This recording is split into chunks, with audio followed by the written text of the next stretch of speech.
Good morning, everyone.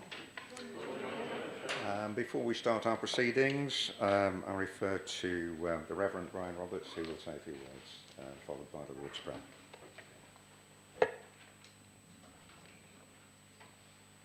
Chairman, good morning, members. May everything that we discuss be of reason, sense and progress. I pray that these qualities enable us to rise together as a group and as individuals to great heights. Grant us the favour and know-how of adding value not only to ourselves but to society as well. Lord, we believe that you placed us in our rightful positions in this organisation for a greater purpose. Plant in us willing and loving hearts that will spread your will through positive deeds and help the less fortunate who are struggling. Thank you for everything you have given us. As we now assemble to start this meeting, dear Lord, we pray that your will be done to us and unto others.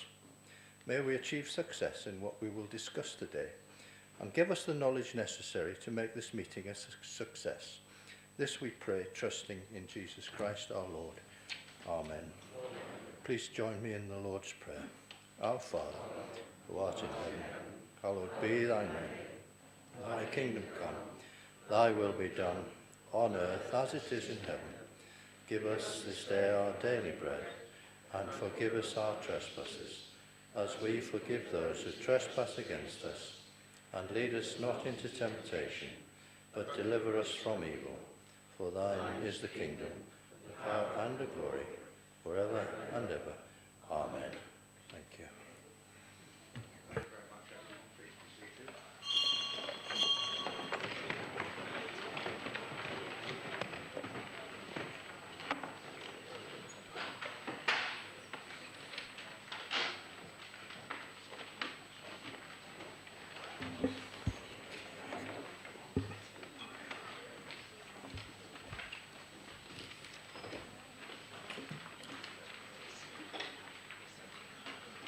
Right, we start off with apologies for absence, and may I ask Debbie Barnes to report any apologies for absence.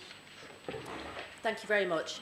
We've received apologies from Councillor Cooper, Councillor Coupland and Councillor Folkes. Thank you very much.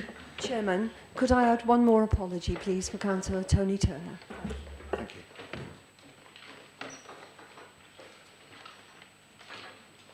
Are there any declarations of councillors' interests? None. Thank you for that. Item 3, minutes of the meeting of the County Council held on the 11th of December 2019.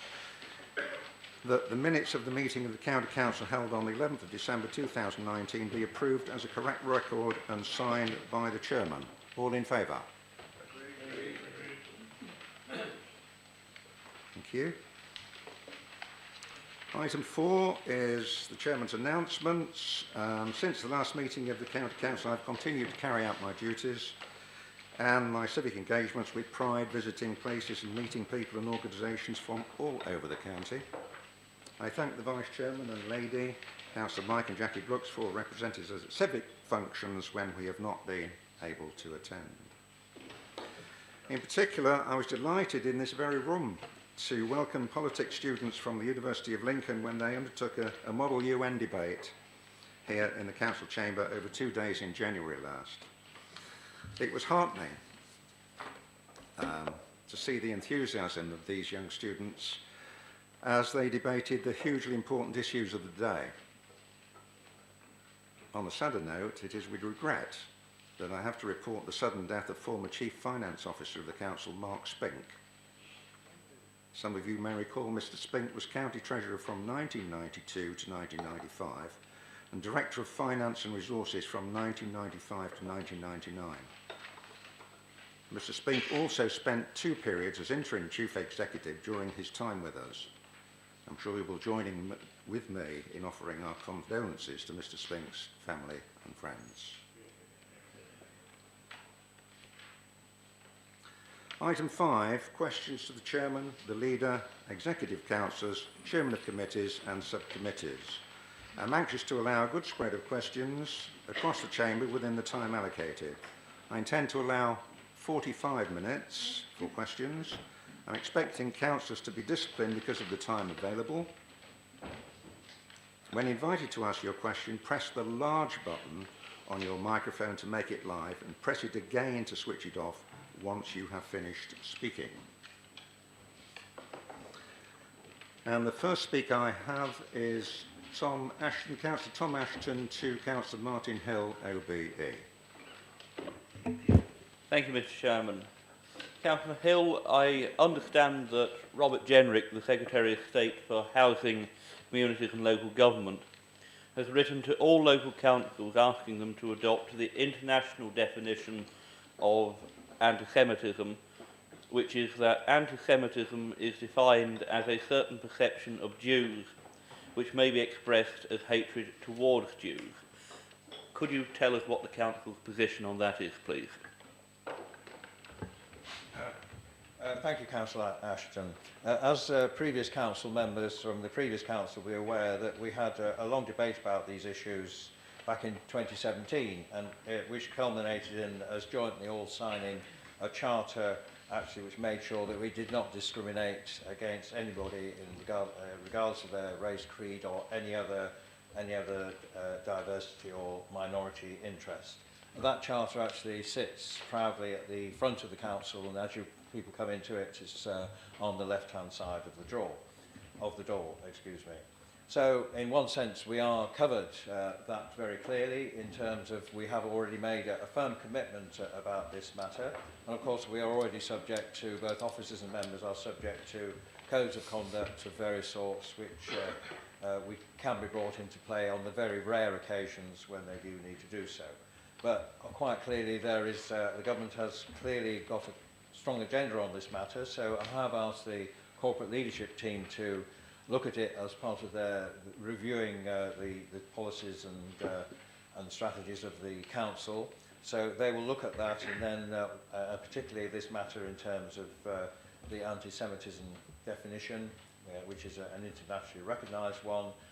They will look at that, and then I propose that that will then go to a scrutiny committee before being, if it's deemed appropriate, before being signed off, agreed by a portfolio holder.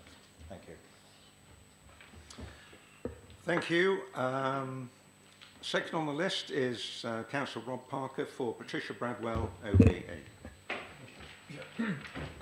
On page 77, Trish, there's of the budget book, there's a reference to under public health and community wellbeing, contract re-procurement and reduction in service requirements, and I'm interested in knowing about housing-related services. About £1 million is coming out of the adult social care budget under the public health and community wellbeing, and I'm interested in you telling us what you think the impact will have on housing-related support across the county.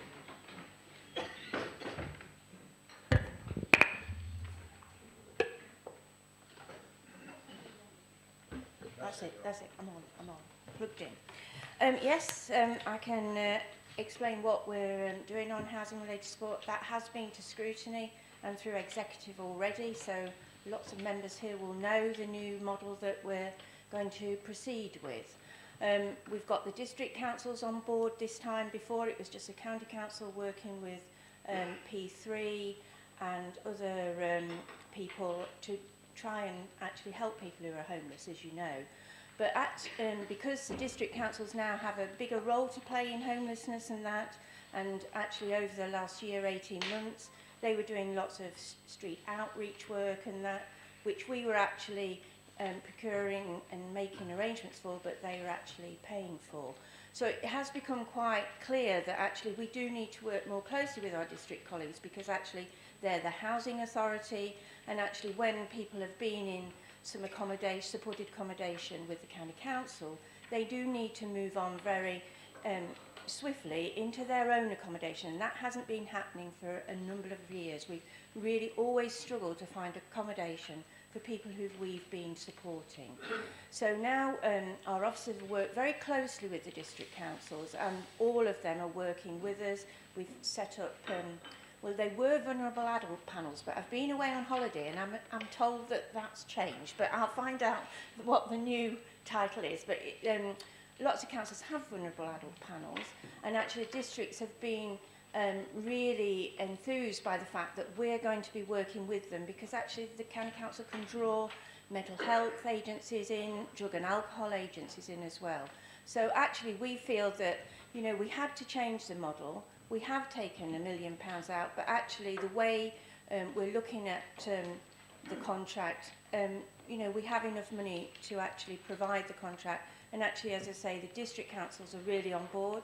We need to give it 12 months after the contract's actually been live and seen whether it's working, because actually we do need to support these people. But the end has to be that these people actually have their own flat, they have their own home, and I don't feel over the last 5 years we've been actually doing the best for these people. I hope now, working with our colleagues in the districts, that actually we'll be able to achieve more.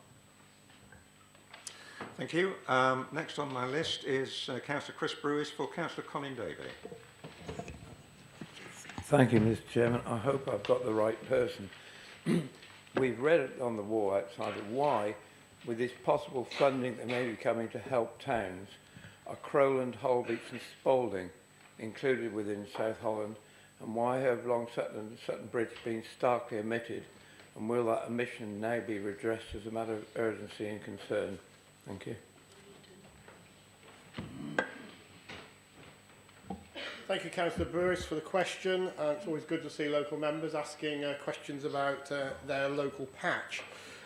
Obviously, from my perspective, economic growth needs to happen across the whole of Lincolnshire, so no area should get left behind.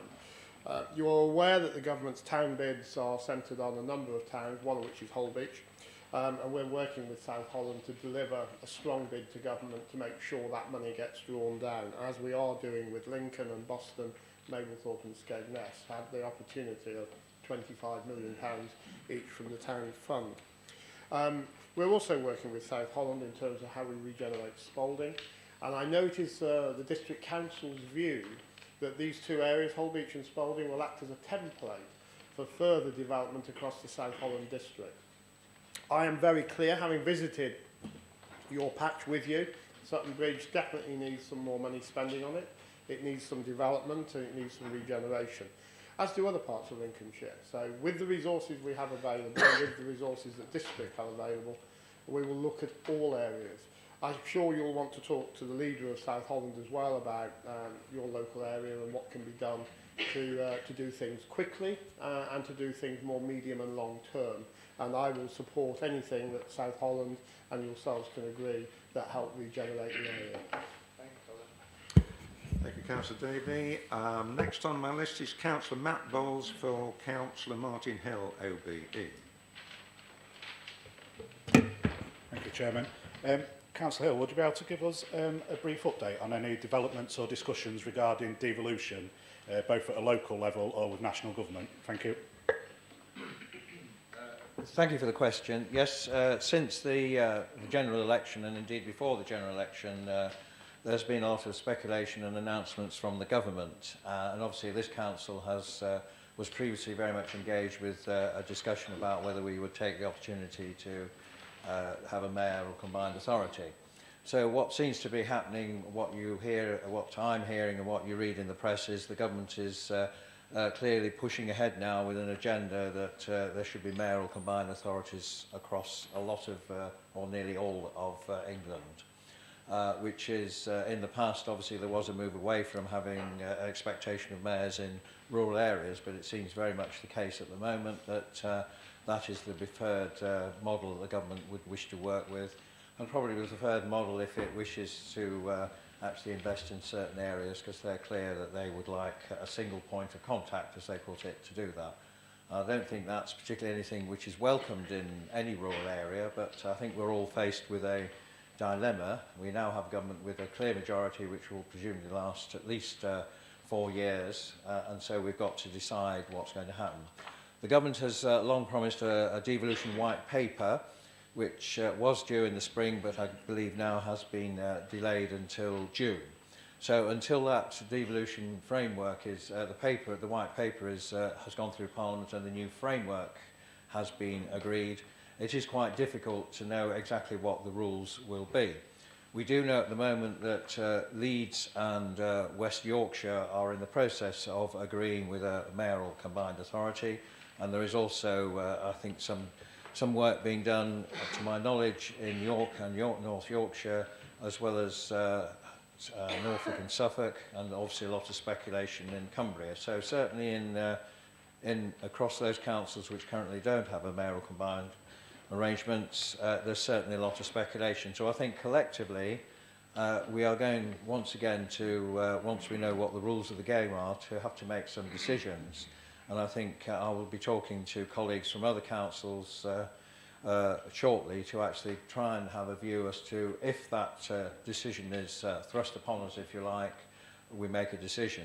And I think everybody I'm aware of in this council is very much supportive of the Greater Lincolnshire concept as a national entity, shall we say, which has a population of 1.2 million and is also a discernible different area, because frankly in Lincolnshire we're not the north of England, we're not the south of England, we're not really Midlands, so we are Lincolnshire. So very much hoping to work on the very successful work of the Greater Lincolnshire Local Enterprise Partnership. We build on that and persuade government to work with that. At the same time, there is, I know the government is trying to push forward an agenda for a Humberside mayoral combined authority, which there's been a change of ministers, so we'll see whether that still is the case. And I do know that colleagues in North and North East Lincolnshire are really very reluctant to recreate, in effect, Humberside County Council, which was one of the most unpopular organisations, certainly south of the Humber, we had. So I think there's a lot up in the air, there's a lot of speculation, and we await some more guidance from the government and the final emergence of this devolution white paper. For that. Next on my list is Councillor Mark Whittington for Councillor Richard Davis. Thank you very much, Mr Chairman. My question is for Councillor Richard Davis. Richard, as you are obviously aware, as part of the Southern Relief Road that's going around Grantham, the idea is that all of the A52 through traffic, instead of going through Grantham, will be diverted down the A1 to the new junction, and also traffic then coming back from Boston will come pick up to the A1 A52 junction at Araby, which obviously is the division, it marks the boundary between our respective divisions. Also, we know there are over 2,000 houses going in on the junction as well. A lot of concerns have been raised by my residents at the local parish council about the impact of the Southern Relief Road on that junction, and with all the new houses coming. And I'm just wondering if you could provide any information or updates as to if any work's going on to look at the problem and what action can possibly be taken to try to solve the problem, which will become apparent once the Southern Relief Road is finally completed. Thank you. Thank you for the question. Yes, and this is right on the border of our respective divisions. I always refer to yours as the Badlands, the other side. In terms of that junction, it's absolutely critical. The initial plan that's part of the statutory undertakings at the moment is there's going to be an enhanced junction there with a longer ghost lane to encourage and, if needed, divert all non-local traffic down the A1.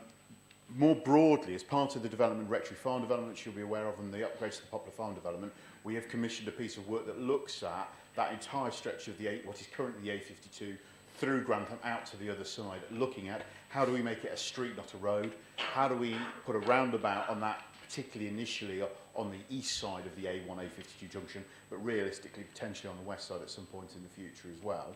And how do we make that entire corridor a street so it's nice for local traffic, it's pedestrian friendly, rather than the thundering kind of HGV corridor that it is at the moment?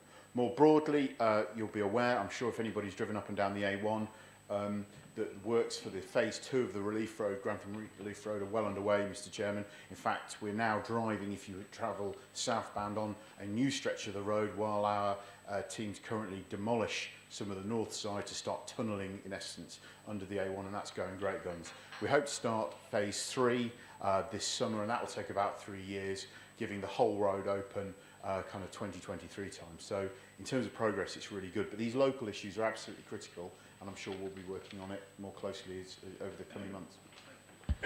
Thank you very much. The next question is from Councillor Robin Renshaw to Councillor Eddie Paul. Thank you, Chairman. Good morning, Eddie. Glad you came. I was really concerned for your welfare. Next month, the waste industry launches a campaign to persuade people to recycle their e-waste, because that valuable waste is going into landfill or incinerators. Will the portfolio holder outline his ideas for engaging Lincolnshire Waste Partnership to prevent this disregard for the finite supply of scarce elements and minerals, putting simple instructions on the recycling bins so that there is clarity to householders will make a win-win situation for everybody and particularly for future generations?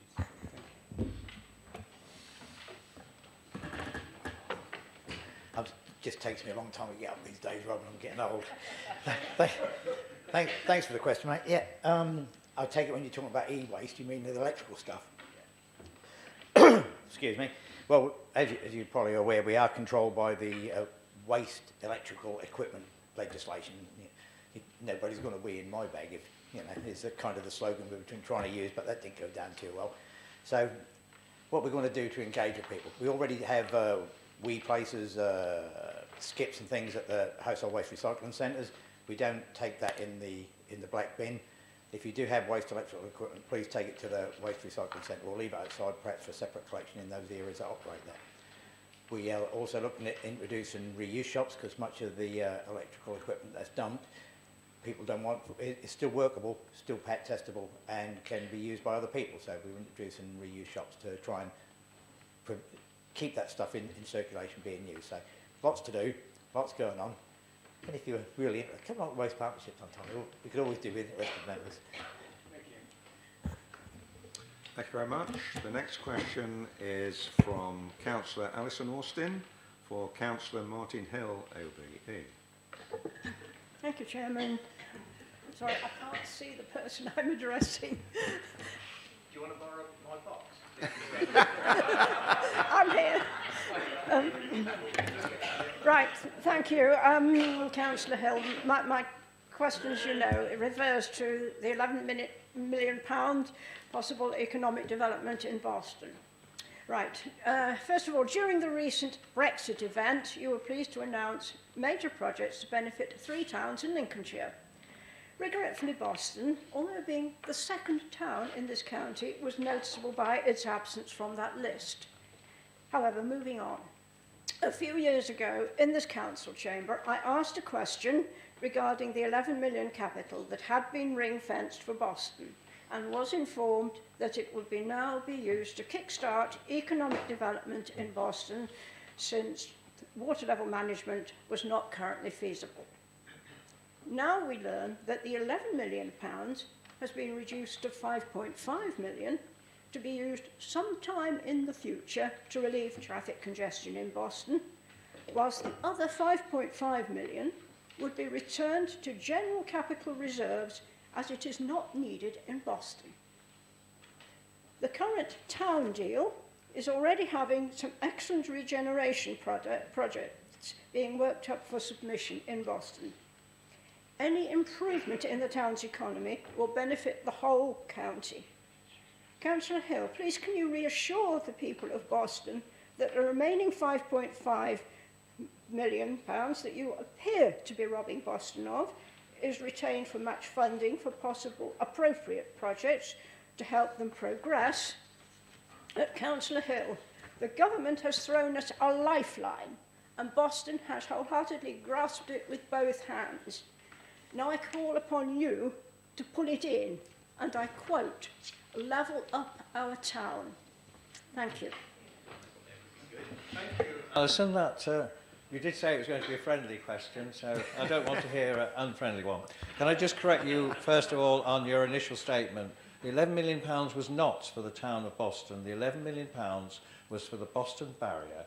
And it was a very successful commitment, because that was the reason why the Environment Agency were able to persuade the Treasury that the cost benefit with our 11 million made it actually hit the list, and which is why we're in a very fortunate position now that the Boston barrier will shortly be completed. And it won't just protect Boston, it will also protect areas around there as well. So it wasn't for the town of Boston, it was for the Boston barrier. But having said that, and obviously there was some debate then about what the barrier should be like, and obviously our 11 million was all about having keeping the haven full of water all day long, if you like, and obviously for whatever reason that wasn't able to be happening, so the 11 million is still sitting there. There is a commitment to still for Boston, and of course we have spent a lot of money in Boston over many years, and we will continue to do that. And of the £5.5 million, already I've had a meeting, Chief Executive and myself had a meeting with the Boston leader and Chief Exec, and we have an agreement for how some money will be spent next year, and obviously there's an opportunity for the rest of that money to be matched up with whatever the town fund arrangements come up with. So I am confident that Boston will get £11 million spent on it over the years in capital schemes. As we continue to spend money on all towns and places across Lincolnshire. And of course, one of the challenges we have as a council is we have to be fair to all of the county, not just one particular town, be it the second or third biggest or not, to make sure that what limited resources we have, we're able to spread fairly and evenly across the county. So you will get £11 million spent in Boston over the years, just by, I can give you that guarantee. Thank you very much. The next question I have is from Councillor Alexander Morn to Councillor Richard Davis. Thank you, Chairman. Councillor Davis, the Prime Minister has recently announced £5 billion to improve bus and cycle services in England. So that's prompted a number of residents to contact me, rightly reminding me that in our part of Lincolnshire, we've been without regular services for some time. I know that the Call Connect service does a fantastic job in keeping our rural communities connected. However, it would appear that not everybody is aware of that great offer available to them. So my question is really in two parts. Firstly, what more can we do to promote that Call Connect service, particularly to those residents most vulnerable to rural isolation? And secondly, with the potential for further investment, how do you think we can improve cycle and bus services in rural Lincolnshire? Thank you. Thank you for the question. You're absolutely right. I happen to live in a village that doesn't have any bus services, so all too aware of the problem. I mean, just by way of measure, in terms of the volume of traffic that Call Connect's picking up, in November last year, 21,000 journeys were conducted by the Call Connect service, which is a huge amount. But you're absolutely right, more can be done. My personal feeling, slightly controversially, is that at times the Call Connect service is seen as a bit of a silver surfer type service, very much for the older clientele, and I think there's very much we could do to encourage younger, particularly rurally isolated people to use the service, because the reality is we're going to struggle to get more commercial scheduled services without substantial amounts of investment. And I do welcome the government's commitment to that. As always, the devil is in the detail. I think really what we've got to do is start looking at how we make the bus service more attractive. We've seen the beginnings of that with some of the work we've done around Lincoln transport strategy, and starting to have that very difficult discussion that particularly in the urban areas, which is relevant for rural travellers, because there's no point sitting on a bus if you're then going to spend 25-30 minutes in traffic when you get into your final destination, which very often is towns or the city. But actually starting to say, how do we give public transport at least equal, if not slightly priority access to our network, so that buses, cyclists and pedestrians can travel around more easily, just to make that choice more applicable. They do it on the continent, there's no reason we can't do it here. And I think in rural areas, that'll help make villages more sustainable. If people know they've got a reliable, regular bus service that gets them to where they want to go easily and on time, that it makes it much easier to travel around. But it's going to involve a significant level of investment. We can't hide from that. Thank you for that. The next question is from Councillor Sarah Parkin to Councillor Patricia Bradwell, OBE. Thank you. Councillor Bradwell, according to Look North yesterday and the Huffington Post today, nationally, the number of times the Education Minister is being asked to intervene regarding schools not admitting looked after children is increasing rapidly. Can Councillor Bradwell give us assurance that our Lincolnshire academies are not involved in this practice and are willingly admitting our looked after children who we have corporate parenting responsibility for?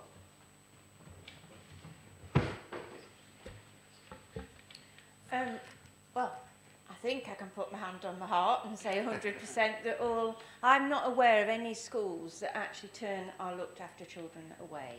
And I think you know as well that all our head teachers, you know, have taken very seriously, you know, having to place a looked after child. And I just think our schools are fully behind, you know, doing their very best for looked after children, as well as children who care for their parents as well. So, yes, I would say that our schools are playing their part. Thank you. The next question is from Councillor Lindsay Corey for Councillor Richard Davis. Thank you, Chairman. I want to begin by thanking Highways for the way they've responded to our requests for mitigation measures during the temporary closure of Washington Road. Not just the sighting of the Cannock Hill Haynton Road traffic lights, but working with Western Power Distribution for the rescheduling of the work that's going through Bracebridge Heath, and also looking at reinstating the footway cycle track along Washington Road. And I thank my colleague Councillor Killy for her support on this. Now, we fully acknowledge that the temporary traffic lights on Cannock Hill are a trial, and the true test of the effects and benefits of the trial will come next week when the schools return. And of course, we abide by any final decision of Highways professionals on how long they remain. And we ask for people's ongoing patience and understanding while all this work continues. So please be courteous. Let people in and out of junctions and merge in turn. And we know it's going to take a little longer to get in and around the south of Lincoln over the next few months. Rather alarmingly, I know it says that the works will be completed autumn 2020, and then you realise that actually autumn finishes on the last day of November. I'll just leave that hanging. So my question to the portfolio for Highways is, can you tell us how quickly you think the government will move on agreeing the funding for the road currently known as the Highcombe Relief Road, but I like to call the Bracebridge Heath Bypass?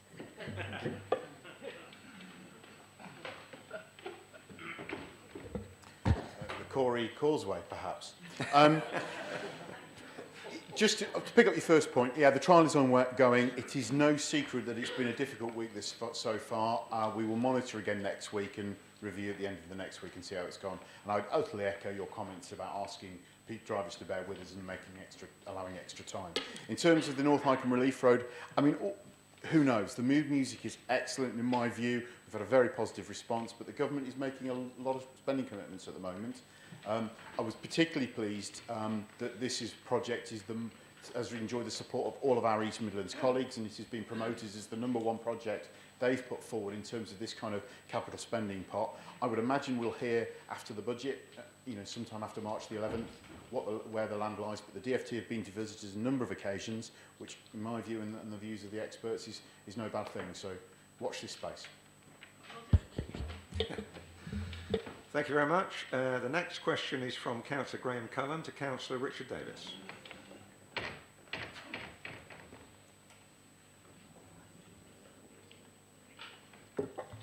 Thank you, Chairman.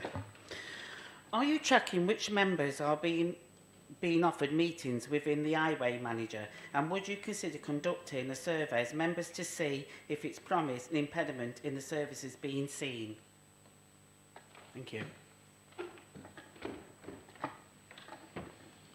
Could you switch your microphone off, please? Thank you. I don't formally do a survey, but I do ask for regular reports from the team, and everybody is offered them. Some members have met their highways managers face-to-face on a regular basis. Some prefer to do it informally or over the telephone. It's very much horses for courses. Obviously, over in your area, you have a relatively new highways manager in post. I would hope you've met him. I think we've got something in the diary coming up. And if you haven't met him already, we'll be introducing you then, and we can pick up any issues in your patch. But I have sent out informal emails asking for feedback, and I know a number of your colleagues have given me lengthy views on how well they think it's going. There are always areas for improvement, but it is that communication with the local highways managers between them and the local county council that's critical, because as many of you will be aware, when inquiries come in from members of the public, my first response is almost always speak to your local county council. So that linkage has to be in place and working well. Thank you. Thank you. The next question is from Councillor Kate Cook to Councillor Nick Worth. Thank you, Chairman. Councillor Worth, Councillor Corey and I had the privilege and pleasure of visiting Sleaford's Fire and Rescue Station last night for their annual COG visit. During the visit they were audited and they had the opportunity to bring up issues with Mark Baxter, who's the Assistant Chief Fire Officer, and I'd urge all councillors, if they haven't already done so, to attend these COG visits because it was really, really informative. Now, during the visit, Mark updated the station with initiatives that him and his team were working on and was very keen to get their feedback, which was excellent.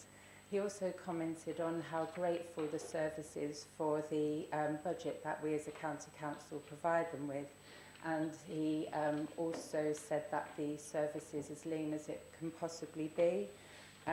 One of the firefighters asked Councillor Corey and I specifically what we were doing as councillors to promote the fire service, in particular regarding their current recruitment drive.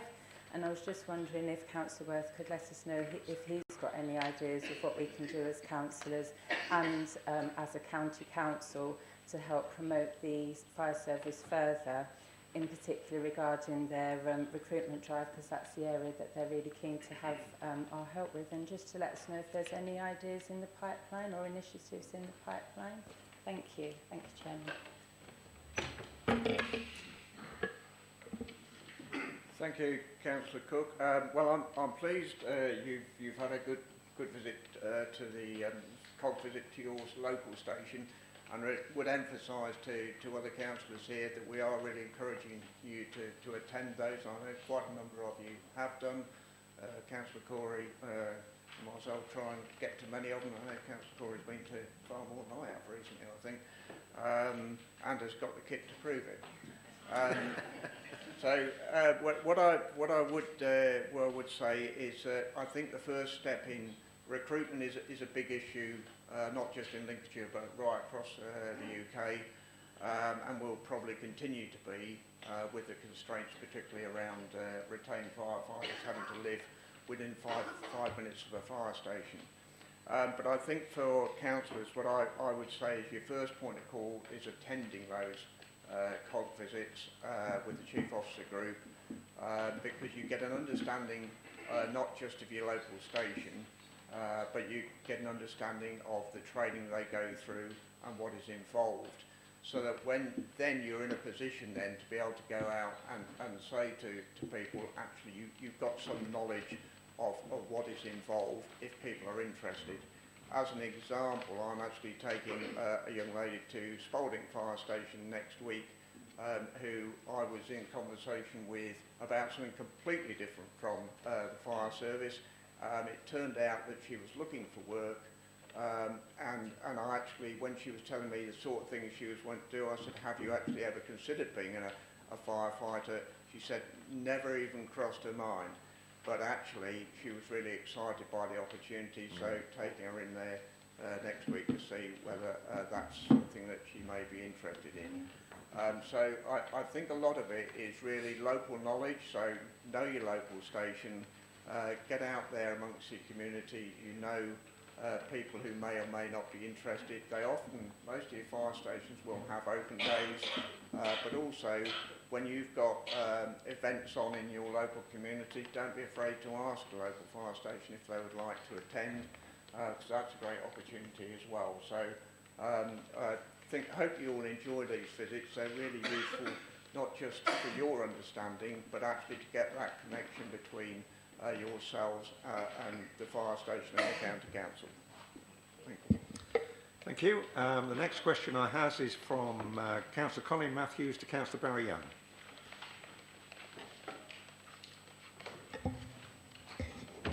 Thank you, Chair. Thank you, Barry. As a country, we're emerging from over 3 years of ferocious and emotional debate about significant issues, principally Brexit, but others. They tended to be very divisive because you were forced to adopt a binary position, everyone in the country either in favour or not. At my local town council, we have seen this national debate and emotions and behaviours associated with it enter the council chamber, causing personal antagonism and reducing the level of debate, sometimes almost name-calling. much of this has then subsequently spilled out onto social media. As a council, we've now adopted a compassion in politics policy, hoping to nip bad behaviour in the bud. The monitoring officer model doesn't seem to have any teeth. Now can LGF recognise this, undertaking a review of standards in public life? Barry, I will get there. Please can I ask if the LCC have policies and guidance that covers the areas of civility and compassion? And if not, what are we doing about it in order to reharmonise our public lives? Thank you, Barry.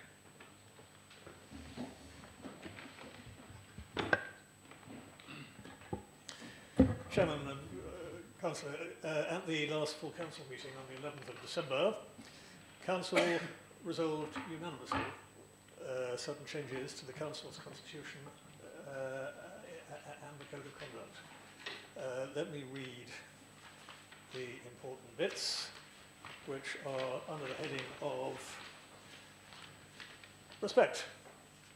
Councillors must at all times show respect to each other, staff and members of the public and engage with them in an appropriate manner and one that underpins the mutual respect that's essential to good local government.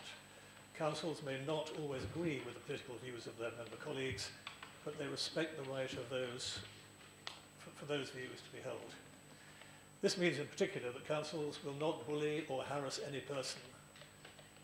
In particular, they will not use offensive, intimidating, malicious or insulting behaviour or abuse or misuse power to undermine, humiliate, criticise unfairly or injure any person, or be guilty of unwanted conduct which has the purpose or effect of violating an individual's dignity or creating an intimidating, hostile, degrading, humiliating or offensive environment for an individual.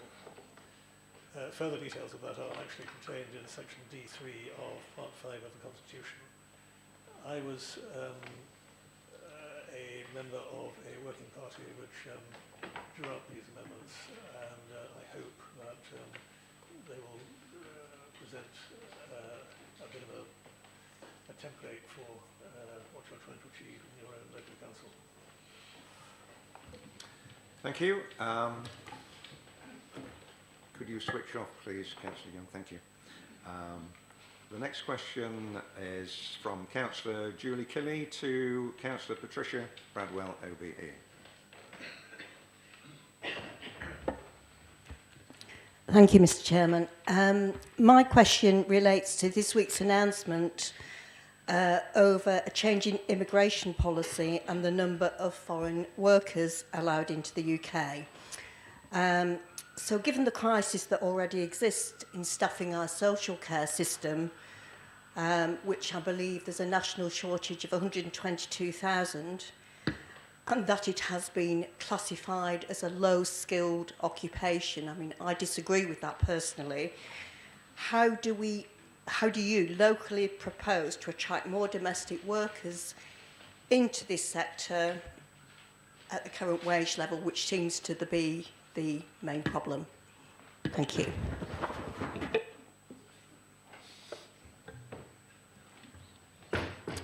Well, yes, I suppose it perhaps is going to be a problem, but actually what we do, we actually, as you know, we don't provide home care or have residential homes anymore, but we do have contracts with providers.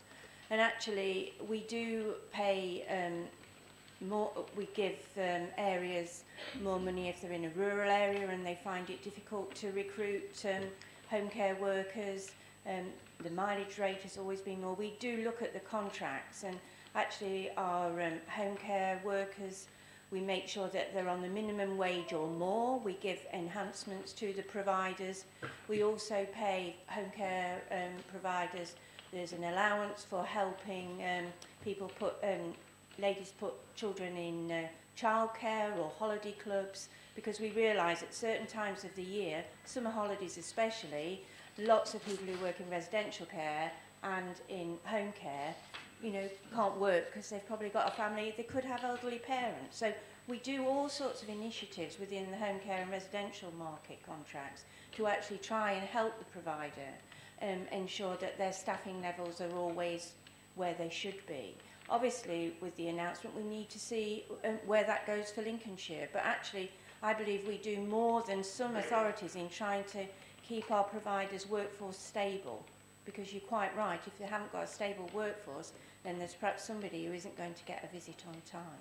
So, yeah, we will be watching and working with the providers as well about, learning about, have they had an exit of people who have been working for them, especially around the Boston area, and that we have got quite a number of foreign nationals working within the home care market. So it will be something that our contract department is working with our providers on, because we don't want to see that we've got a problem.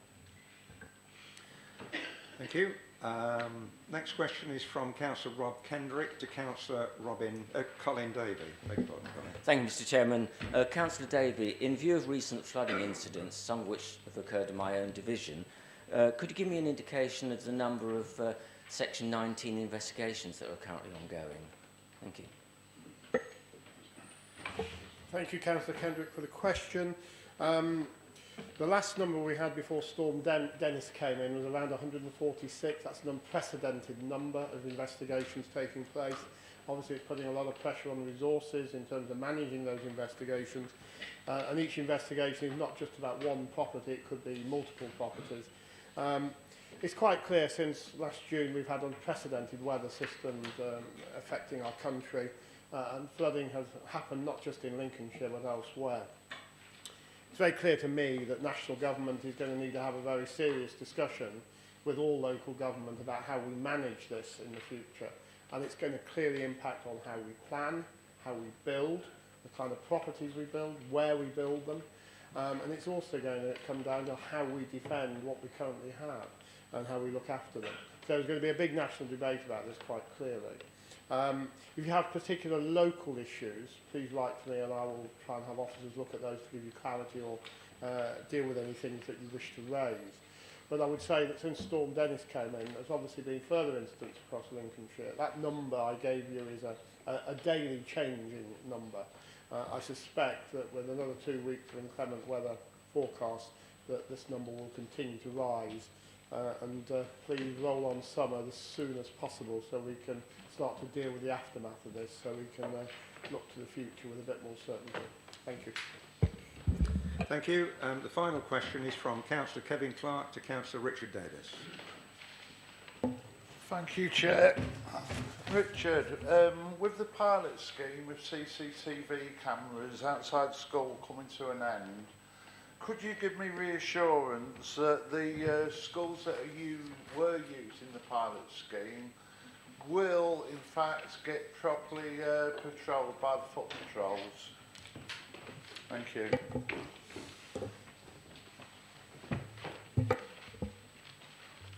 Thank you for the question, Councillor Clark. You're right, the trial that we've done hasn't been particularly successful. The scrutiny review looked at it and rightly concluded, in my view, that it just wasn't an effective use of time. So what we are trying to do now is find extra resource to put extra manpower down. And I'm particularly aware, having visited a couple of times with you in your area, that there is a real problem. The only solution seems to be extra foot patrols. That will involve additional costs, and we're currently working up how that could happen. Thank you. We move on to item 6, which is the Council Budget 2020-2021, an amendment to the budget for 2019-2020. I plan to deal with this item as outlined in the order of proceedings and have one debate. I therefore move that under paragraph 21.1 of the Council Procedure Rules of the Council's Constitution, Procedure Rules 13.4, 13.6b, 13.6c, 13.6d, 13.6e and 13.10b are temporarily suspended, and that the debate takes place as set out on pages 3 and 4 of the order of proceedings. Do I have a seconder? Thank you, Chairman. Yes, I'll second that. Thank you very much indeed.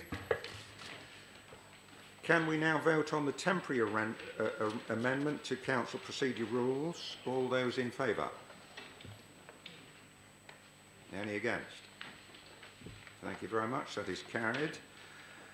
I wish to remind members about the rules of debate as set out in Rules 13.5 and 13.9 of the Council Procedure Rules, which have not been suspended.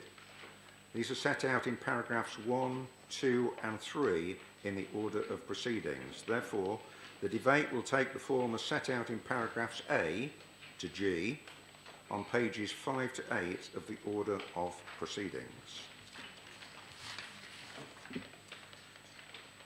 Councillor Hill, would you like to move the budget? Thank you, Chairman. Chairman and fellow members, as we begin this new decade, I find myself looking ahead with a feeling of hope and optimism. After one of the most decisive general election results for many years, it is clear that the country has firmly rejected the Corbynista left-wing policies of incredible promises, coupled with an anti-business agenda, which would have dragged us back into the 1970s. Thankfully, we now have a Conservative government with a mandate to invest in much-needed infrastructure and set the country on a positive path for the future. Particularly welcome is the commitment to level up investment nationwide and the changes to cost-benefit rules, which should benefit more northern councils like ourselves. This, of course, is based on the assumption that decision makers in London believe that the north starts at the Watford Gap. And although we cannot allow our renewed confidence to mask the challenges that lie ahead of us, the government is more united than ever in its drive to grow our economy and secure new trade deals. So we too must be ready to roll up our sleeves and make the best of some major opportunities at a local level. With 11 Conservative MPs now representing the Greater Lincolnshire area, we have a strong voice for our county and all that it has to offer to help us shape our own future. Also, working with the other 9 councils in Greater Lincolnshire, we can build on the success of the Greater Lincolnshire Local Enterprise Partnership. We are all committed to promoting Lincolnshire on the national stage, to gain investment and resource from outside the county, as well as promoting the opportunities which our area can bring for the whole country. And I'm not alone in my optimistic outlook. The International Monetary Fund now predicts that the UK economy will outpace the struggling Eurozone both this year and next, following Brexit. The IMF predicts that UK growth will accelerate to 1.4% in 2020 as Brexit uncertainty starts to lift. And indeed, the UK is being seen by many companies as an increasingly attractive place to invest. In the 3 months to November 2019, more than 200,000 new jobs were generated. It should be noted that most of these jobs have been full-time, not zero-hour contracts or part-time employment, pushing the employment rate to a new high of 76.3%. In addition, wages are rising at twice the rate of inflation, making people better off and boosting consumer spending. Much of my optimism is due, of course, to the removal of the uncertainty following our recent departure from the EU. As I previously stated, I firmly believe that rather than it marking the end of an era, it represents a new beginning. I am constantly surprised that some people, particularly on social media, keep wanting to go back to old arguments. What a waste of time. Let's all move on, look to the future, and prepare ourselves to take advantage of opportunities and be flexible and nimble enough to improve our economy and culture. It will certainly be the beginning of future negotiations and a managed transition as we set out our future relationships with the EU, but also the beginning of new opportunities and a chance to think bigger in Lincolnshire. Over the last year, the County Council has operated a major Brexit programme through our Business Lincolnshire Growth Hub. We've already supported our business community with events, advice and a weekly information service where we've listened to their experience of Brexit planning and fed this intelligence back to government. By creating the environment and foundations for growth, we'll help our businesses to thrive in the international markets. But of course we haven't been resting on our laurels, waiting for the 31st of January to make things better for residents and businesses in Lincolnshire. Our new corporate plan sets out our ambitions for this county. We're confident we can deliver these with the support of our partners and advocates. For example, in the Conservatives' election-winning manifesto, there is a commitment to invest millions more every week in science, schools, apprenticeships and infrastructure while controlling debt. This supports our own will to set higher aspirations for our area, to drive economic growth and make Lincolnshire Lincolnshire remains a place where people enjoy their lifestyles and achieve their aspirations. The national commitment to towns is also a welcome one, through the government's new town funds and other initiatives. Funding will be given to Lincoln, Skegness, Mablethorpe and Boston, and now working with District Council on the bids. There will be a substantial housing growth in our market towns, and our challenge is to generate the jobs locally so that spending power is not lost and our towns are places where families and businesses thrive. It's long been recognised that rural areas like Lincolnshire receive less than their fair share of government money. It's time for that to be put right. We will continue to lobby for a fairer funding settlement for rural counties like ours. We have been raising awareness of the fact that if councils in our area only just received an average national funding, we would be £116 million better off every single year. I firmly believe that government has heard our concerns and we remain confident they will take action to rectify that imbalance as we approach the end of the current 4-year funding deal. We had expected confirmation of further multi-year funding following the National Fair Funding Review to consider how government distributes money to local authorities. Now that the government has a strong working majority, has prioritised the levelling up of funding nationally, we are hopeful that our patience will soon pay off. This council is no longer prepared to accept an unfair funding regime, which we believe sees Lincolnshire residents, councils and businesses discriminated against. We have been in the past willing politically to stand up publicly for what we believe is fair and equitable for Lincolnshire.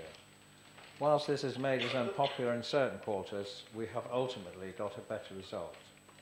We are prepared to repeat that exercise if necessary. We especially need to see a long-term plan for dealing with our county's ageing population. It's vital this is addressed as a priority to eradicate the uncertainty surrounding future funding so that we can be sure that residents will continue to receive the best possible care. And I welcome today's CCN announcement and the work that's being done to highlight the funding gap, particularly for county councils. In recognition of the pressures we are facing, though, the government did announce last year that an additional £1 billion of social care funding would be given to local authorities for 2020 and 2021. In Lincolnshire, this will provide us with an extra £14.7 million, a welcome boost, which will help fund the extra costs we are facing in caring for safeguarding both for children and adults. In the Queen's speech before Christmas, there was confirmation that this additional funding has now been extended beyond this financial year. Because of this, we have a 1-year funding arrangement, where we clearly need the certainty of a 3 or 4 year settlement to enable us to plan ahead with confidence. We are expecting details of long-term funding arrangements this year, plus the review of business rates retention, which could allow local authorities to keep more of the business rate income. Because of the continued reduction in our main government grants, we haven't undertaken a thorough review of budgets, existing cost pressures and reserves. This has given us an understanding how we can help bridge the gap between the money we need to spend on running services and the funding available. From this review and the hard work of council staff, we have managed to find the £14 million of efficiency savings across the board. We have reduced our building and transport costs, renegotiated contracts and brought some services in-house where it makes practical sense to do so.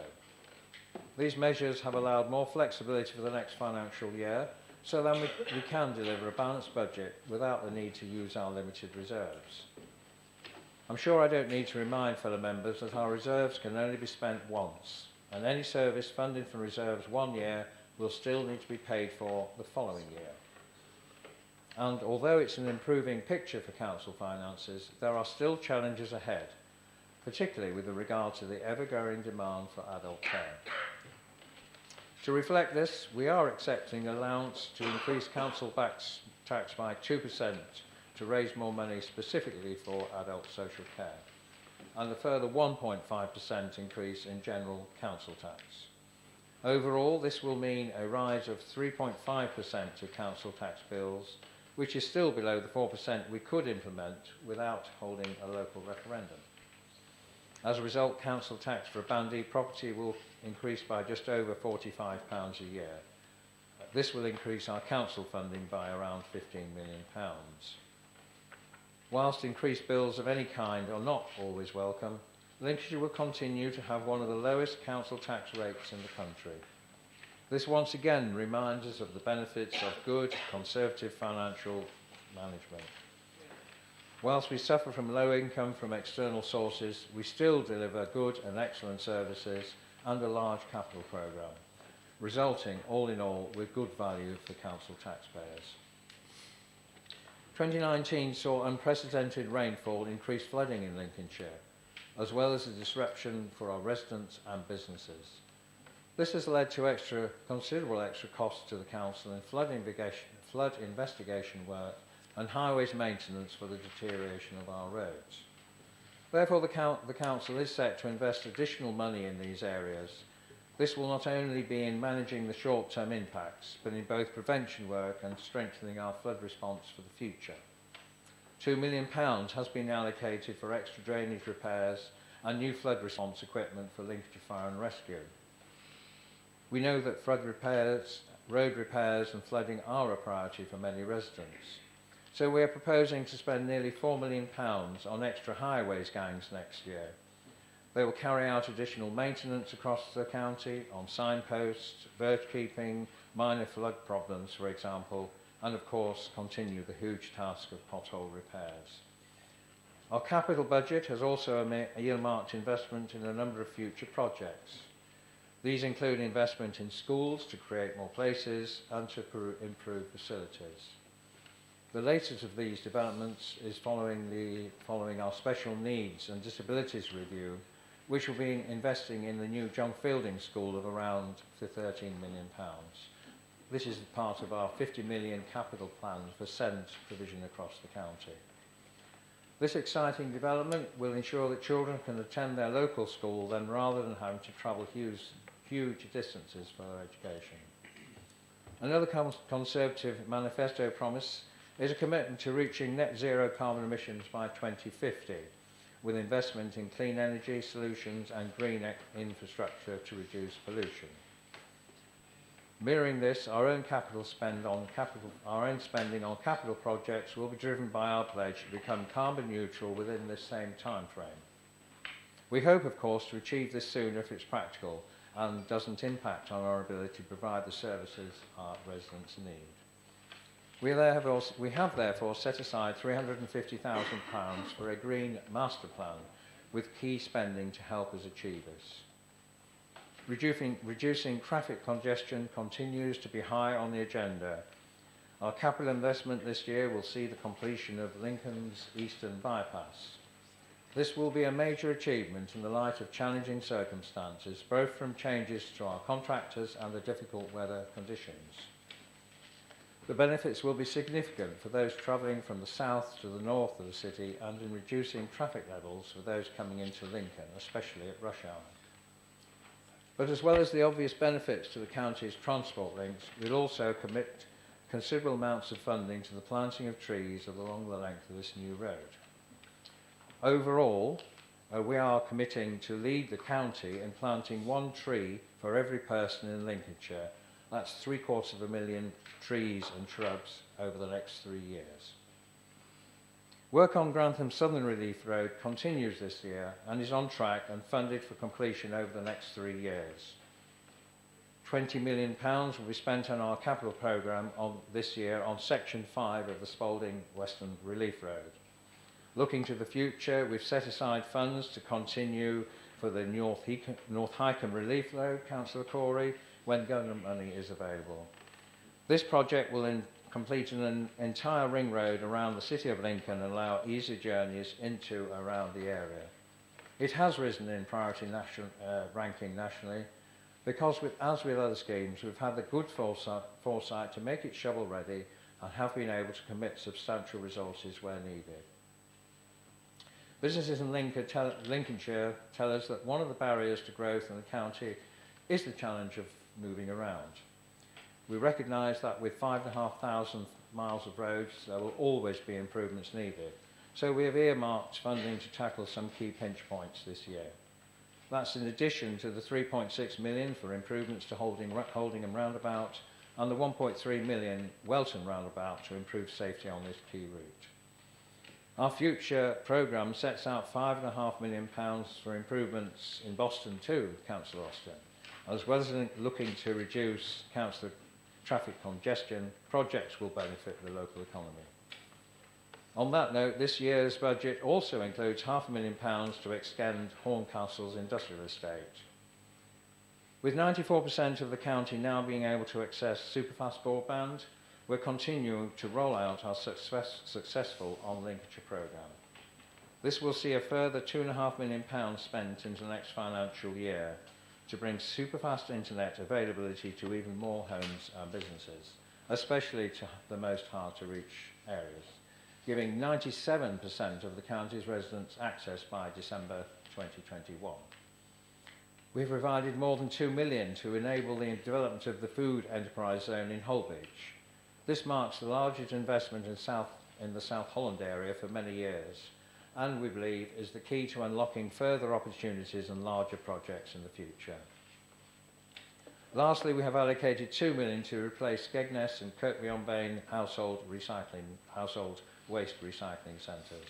These will be modern and flexible, enabling us to deliver better services to residents. So I'm looking forward to with confidence. I firmly believe that 2020 is the start of a significant new era in our history. We need to seize the opportunities presented us now as strongly as possible and deliver what years of uncertainty have slowed. England is being redefined both politically and economically, and this gives us the chance to realise those ambitions and help our county and people thrive.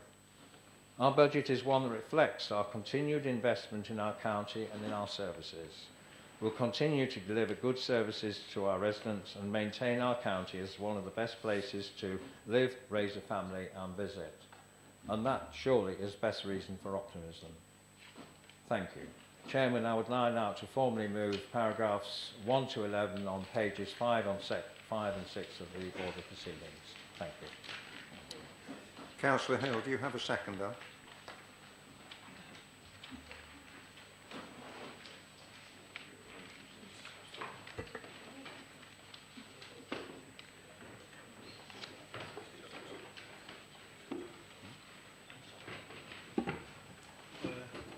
Yes, Mr. Chairman, I'm happy to second that motion. I'd like to reserve my right to speak. Thank you. Thank you very much. I believe there's an amendment. Councillor Parker, would you like to move your amendment? Fine. Could I begin by congratulating the Leader of the Council on delivering the budget yet again? When he nodded in the direction of Councillor Corey and talking about the excuse me, Braceby Chief bypass, I thought he would nod in my direction and talk about park and ride at Carhome. But it didn't quite work out, did it? I want to start off by just talking about the delivery of services as a starting point, because we sometimes forget, don't we, or at least it's worth reminding people that we did deliver some pretty important services that are really critical to the life of people in Lincolnshire. We protect vulnerable children, we deliver adult social care, or we organise the delivery of adult social care, and these things really matter. When people pay the council tax, though, I think there's an expectation on most people's part that they expect that money to go directly into services in that particular year, and not to be squirreled away or money kept for future years. And that's one of the points I wanted to make in relation to the reserves that we hold. We hold 56 million pounds at the end of March in the financial volatility reserve, and under the budget that's being proposed, we expect reserves to be nearly 62 million in the combination of the financial volatility and business rate volatility. And that's in addition to the general reserves that we've got of 15 or so million and the earmark reserves. We said at this meeting last year, and I can remember making the point, that there was no need for a business rate volatility reserve of £6 million. And yes, it went ahead, and now we've had a report that at this point a year later, there is still £6 million in the business rate volatility reserve. Now that's a question of judgment, isn't it, really?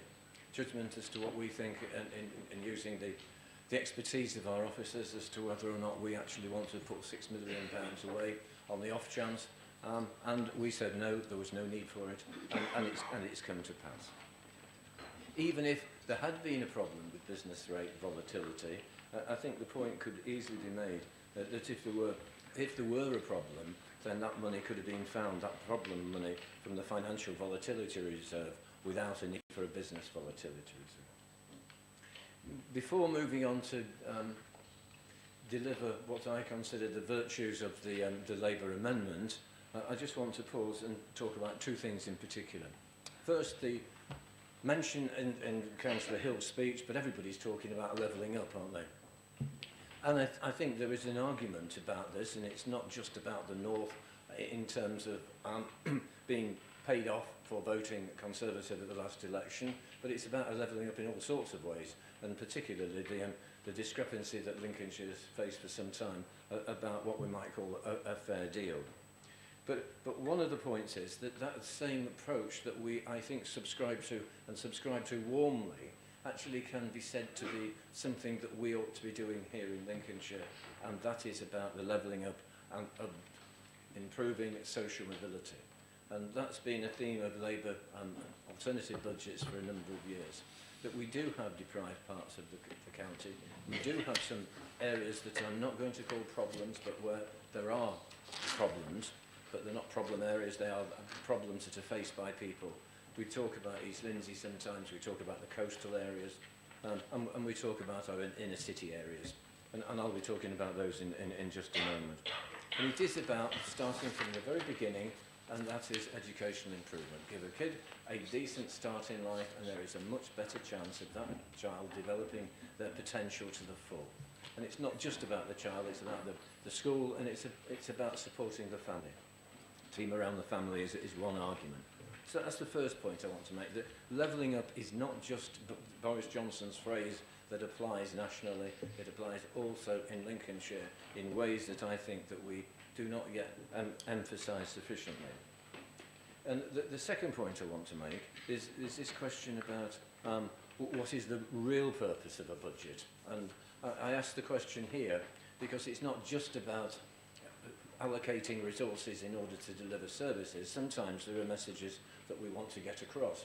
And I just wonder, given what we know about the local government reorganisation, what we know about devolution, as to whether or not there is something to be said about the direction, the tenor of this particular budget, about us wanting to demonstrate to government that we could easily have the financial strength of Lincolnshire County Council as a forerunner to a bid for a one Lincolnshire Council. So I make that point in passing. We say our budget proposals are modest. We have four particular areas that I just want to not repeat what is already down here, but just to make some emphasis. The first one is about tackling social mobility and deprivation. And we're setting out, in much the same way that we did in previous years, about the issue about how we can use the resources that are available to us to improve social mobility through a task force in East Lindsey. I'm sure that everybody can read it, but it's about trying to get more schools to be judged as good or better by Ofsted, raising attainment and progress in all pupils, and particularly those who are disadvantaged at key stages 2 and 4. It's about health visitors, making use of health visitors to improve the health of 0 to 19-year-olds. It's about narrowing the gap in social mobility in Gainsborough, Spalding and the Earlsfield area of Grantham. Now, those are the sort of practical, hard things that affect the councillors in this chamber. Now, I have been on this council long enough to know that there is not going to be a Saul under Road to Damascus conversion of Conservative councillors, so they're going to vote for this, but they can think very clearly about some of the areas, and we talk about Earlsfield, don't we, in Grantham, and yes, it's been said and recommended by officers that if there was money available, this is one of the places it would be where we could help. Gainsborough, Spalding, these are not figments of our imagination, these are not some distant site either in the UK or in another part of the world. These are areas in our county where there is a lack of social mobility and also disadvantage. So that's the first part of our proposal. The second part is that everybody knows it's difficult to get around in some parts of the county by road, and Lincoln is one of the hotspots. And I'm delighted to see the Lincoln Transport Strategy. You know, I think there's got some really good stuff in it. I can handle the shift from park and ride to mobility hubs because I'm that sort of flexible person, because I've been banging on about park and ride. But if you want to call it mobility hubs, then fine by me. I think that it does make it broader because we have to think about not just bringing a car to a location and then getting on a bus, because there's alternatives. People can walk and people can cycle. So that's a broadening out which I'm very, very happy to handle. It would have been good, knowing that the Lincoln Transport Strategy was coming out. Maybe there was some behind-the-scenes discussions as to the prominence of the car or not, but that's not for me to say.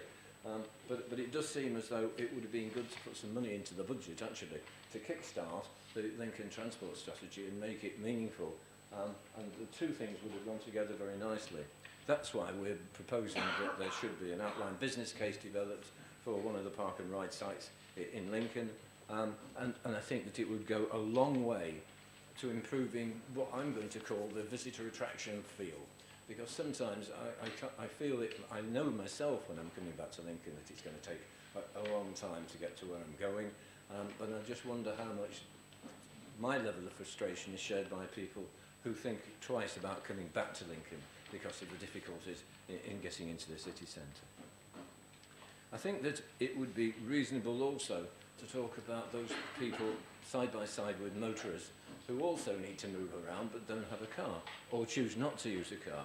And bus services have got to be seen as part of the way of life, of an important way of life for people without cars. And in a sense, it's an alternative. So it's not only the people without cars, but it's the people who don't want to use their car, who want to travel and get from A to B. And the lack of bus services on evenings and weekends does affect the way people's quality of life, and it limits access to key services. Buses are not just for the 9:30 onwards, should we say, Silver Surfer, to use Councillor Hill's phrase. It's about people wanting to move around at key times to either get to or from work, to have a social life. And that's why we think it's important that there should be some recognition of that. And we are suggesting, recommending that some money goes into that. And finally, it might seem as though the Usher Gallery and the touring exhibition are two things that shouldn't necessarily be seen in a budget like this. But one of the points we wanted to make, as much as anything, is that there's a feeling that outside of Lincoln, the Usher Gallery is not loved and it's not respected, and it does seem to us that we need to improve the feel about culture across our county. And what better way could there be of taking stuff out of the Usher Gallery, some of the stuff that's in the on deposit, some of the stuff that's in the below stairs, as it were, and taking it around to different parts of the county to show that the Usher Gallery, yes, it is a building, but it's also a process as well. And a process is a quite different thing completely to a building which is static. It's about moving art to the people, as it were. That's the concluding point, and we just wanted to make it in order to show that we're trying to think about the Usher Gallery and its future, and getting it to be seen across the county as a much more important institution than it is at the moment. Those are the four proposals that are being put before the council, and I look forward to, first of all, the debate on them, and secondly, some support. Thank you.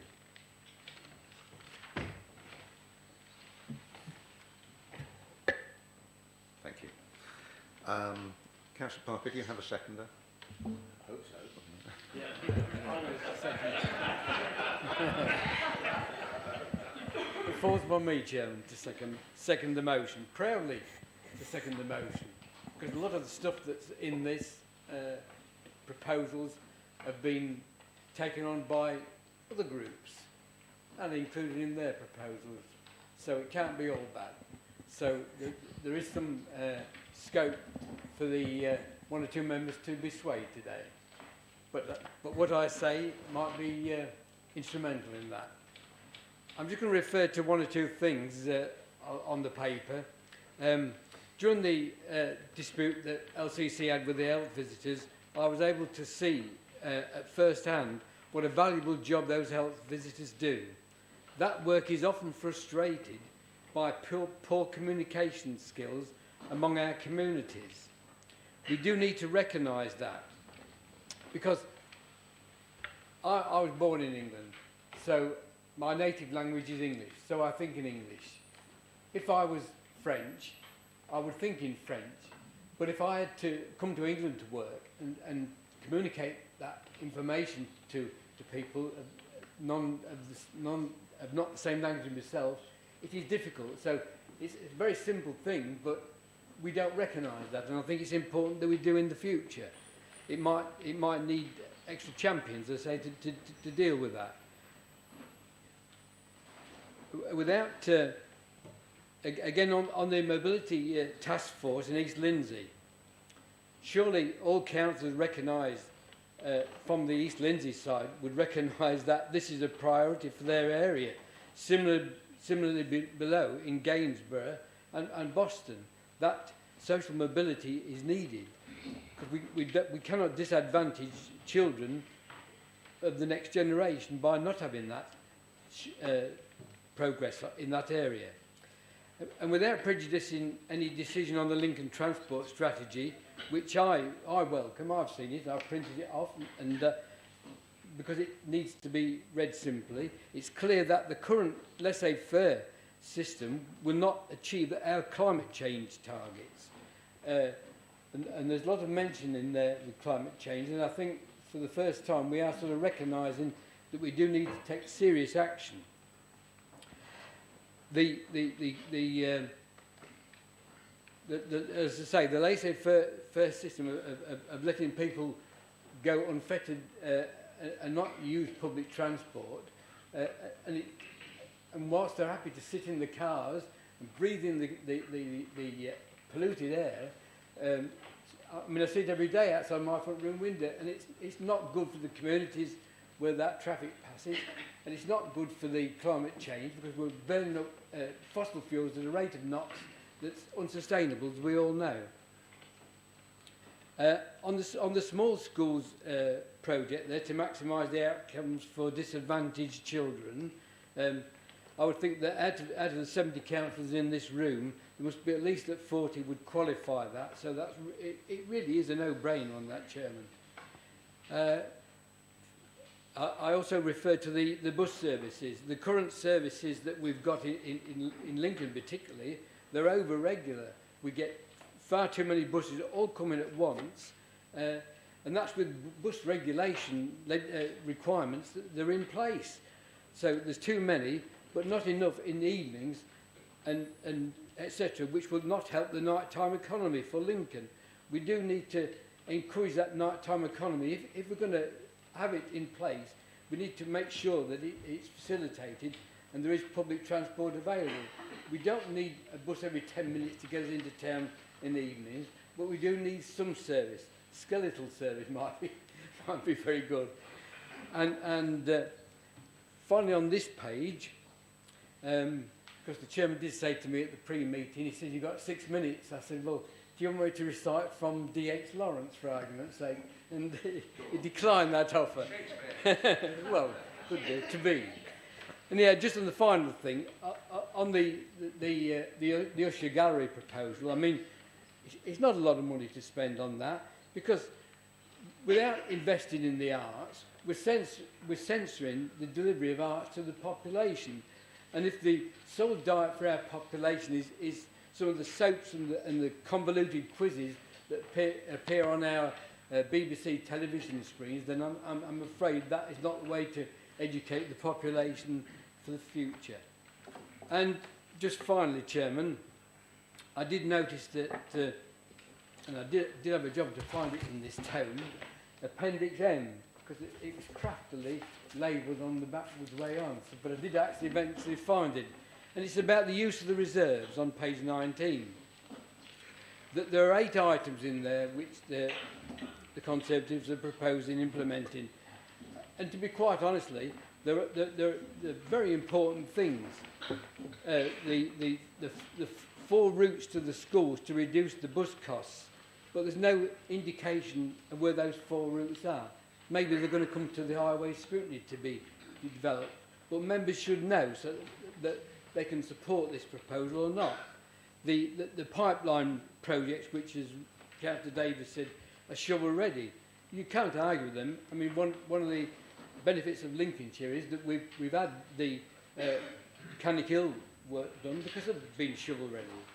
Okay, but I'm not against these specific projects, Chairman, and others in this section, but they should be part of the main revenue headings and some honesty and openness and not hidden away in Appendix M in the small print. Thank you, Chairman. Thank you very much, Councillor Brenshaw. I now invite other councillors wishing to speak to indicate by raising their hand. Well, no, not for the budget then. I want to speak out. Well, this is on the amendment. Sorry, it's one debate. I beg your pardon. Is there anyone wishing?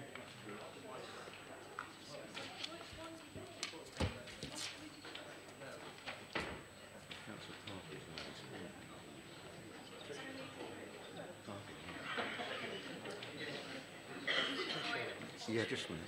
Councillor Mrs. Parkin, you were first. Just Councillor Parkin, please, Councillor Bridges, if you don't mind. I beg your pardon. Anyone who has paid attention to our Labour alternative budgets over the last few years will be able to pick out the key theme of social mobility, and Rob has already spoken about that today. We're nothing if not predictable. But why is it so fundamental? Why do we keep pulling it back to this one issue? And to kind of get a flavour of that, I want us to kind of raise our gaze to a bit of an international picture and some really interesting work that's been done by the World Economic Forum, who this year have published their inaugural social mobility report. And it's actually really interesting to have a look at that and see that this is a global issue. This isn't just an issue for East Lindsey or for Louth or for Lincolnshire.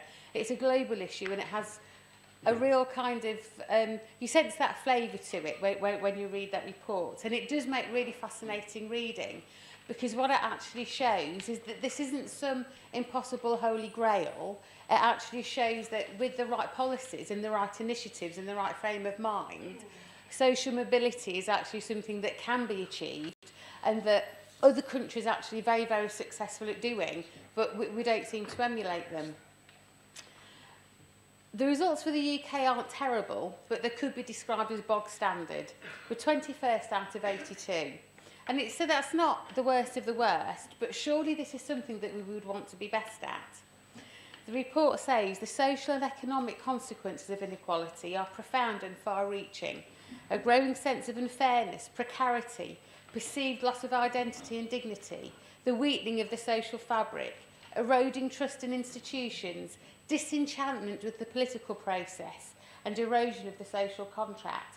And I think that's really interesting, is that regardless of your view on Brexit, you can see that there's great swathes of our populations and of our residents in Lincolnshire who those comments could refer to. And as community leaders, we all know those people within our divisions who we don't seem to be able to reach out to, who we don't seem to be able to impact, despite our best results. The World Economic Foundation say that a 10% boost to social mobility would improve economic growth by 5%. So there is a financial and economical imperative to this, not just a moral one. Interestingly, the report places the UK 10th in regard to access for education. So that's probably, that is our highest achieving point of that data, but only 44th when it comes to equity and quality of education. So just think of that. We're really good at actually getting our kids into school, but then we're ranking 44th out of 82 in terms of the quality of what we then do. And that's not the fault of our teachers, but we can do so much more. And the knowledge that we have in terms of what works, we already know. We already know that we are doing good work in Boston and in Lincoln. And what we're actually saying is we want more of the same. So don't see this as a budget of opposition. This is actually an alternative budget where we're into our schools, we're actually challenging ourselves to do more of what we know works. Thank you. Thank you. Councillor CJTH Brewis was next. Thank you, Chairman, for getting them in the right order.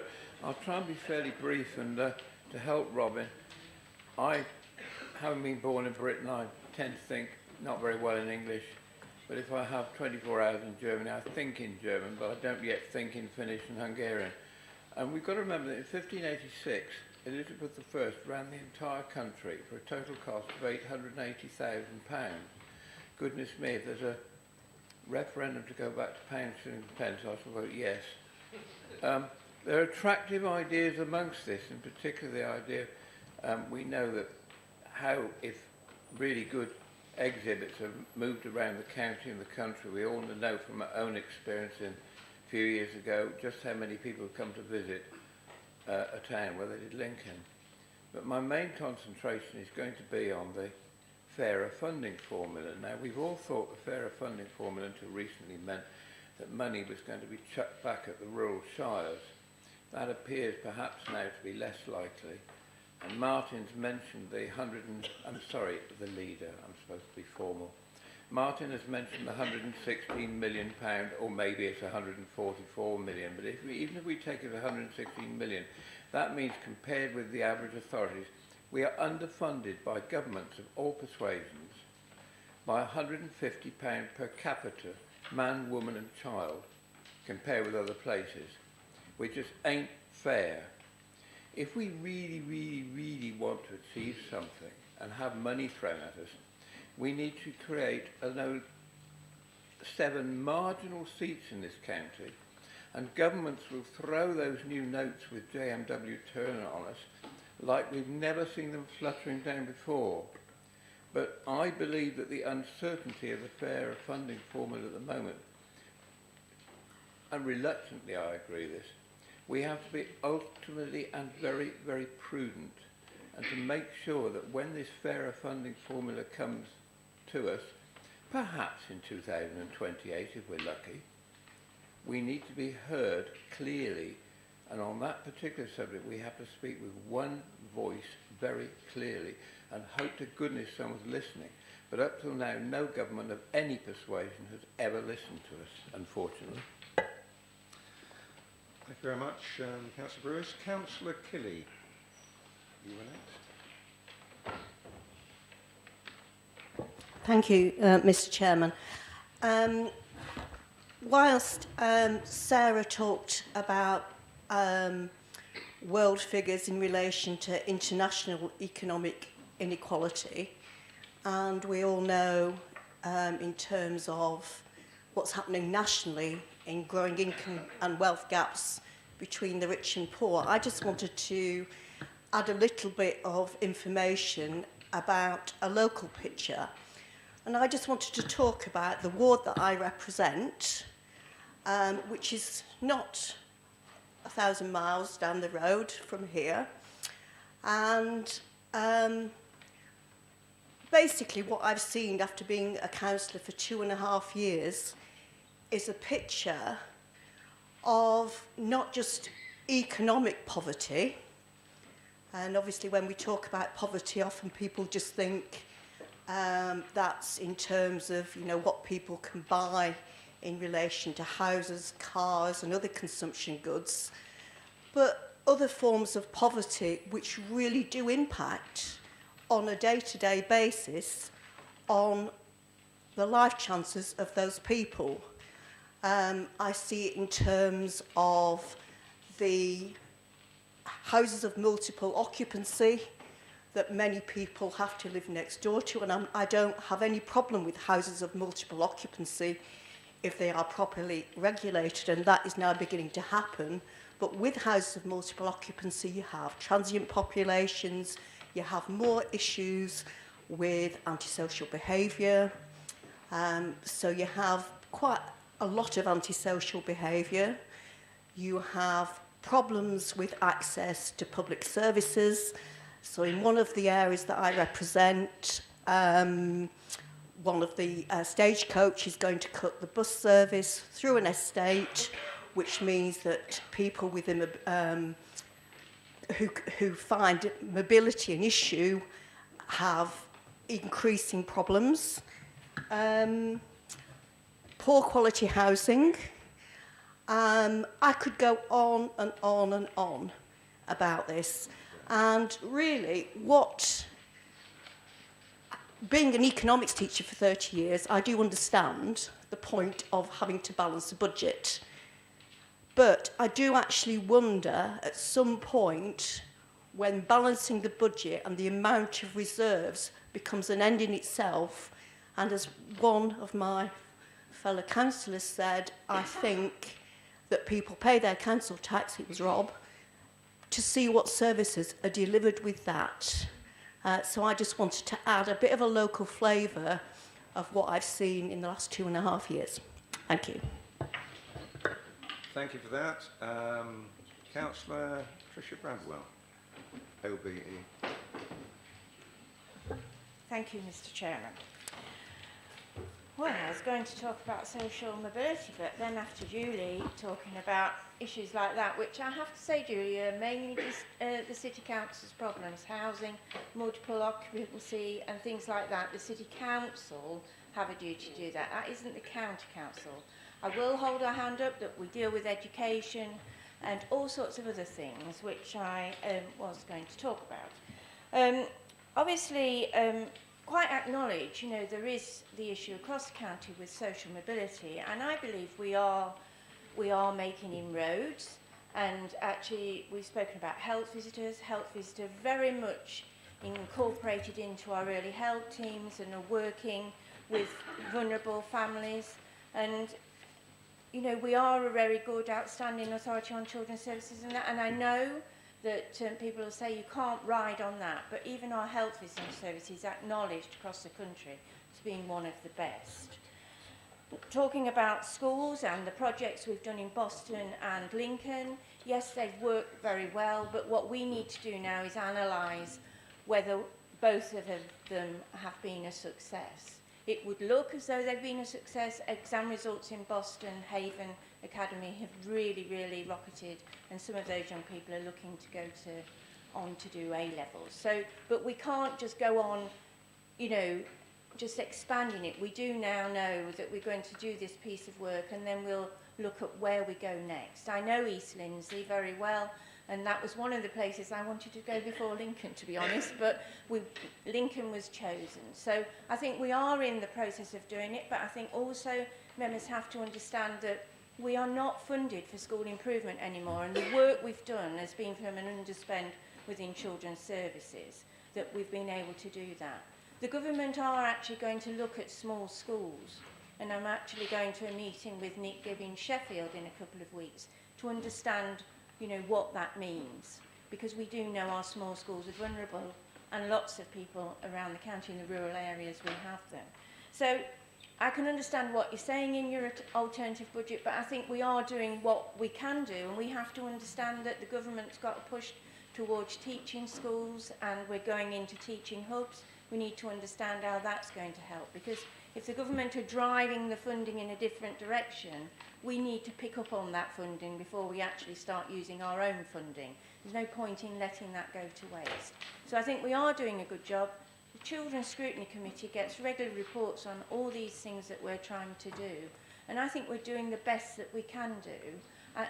Obviously we can do more, and we need to work over the next year in looking at where else we can go with improvements in education, in speech and language, in early years.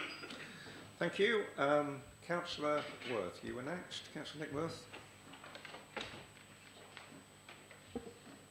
Thank you, Chairman. Yeah, I just really want to be fairly brief here. Just interesting about the touring exhibition from the Usher Gallery. Whilst I fully understand the reasons for trying to get the Usher Gallery better known within Lincolnshire, I think that's probably quite an interesting concept. I wanted probably to be clear from my understanding as I know it is just to be, from a clarification point of view, to be aware that the bequests under the Usher Gallery, so I'm talking specifically of things like the watches, for example, I don't think can be taken outside the confines of the city of Lincoln. But if anybody tells me better, I'd be happy about that, but I just really want to be clear, so it doesn't stop a touring exhibition potentially going out from the Usher, but certainly as my understanding is that a specific request can't be taken out of the confines of the city of Lincoln. There are obviously clearly issues there with insurance and environmental conditions particularly, which I would imagine would be an issue for a touring exhibition, but I can be challenged on that, but that's my understanding at least, Chairman. Thank you. Thank you. If there are no other speakers, I come to Councillor Whittington. Councillor Marfley.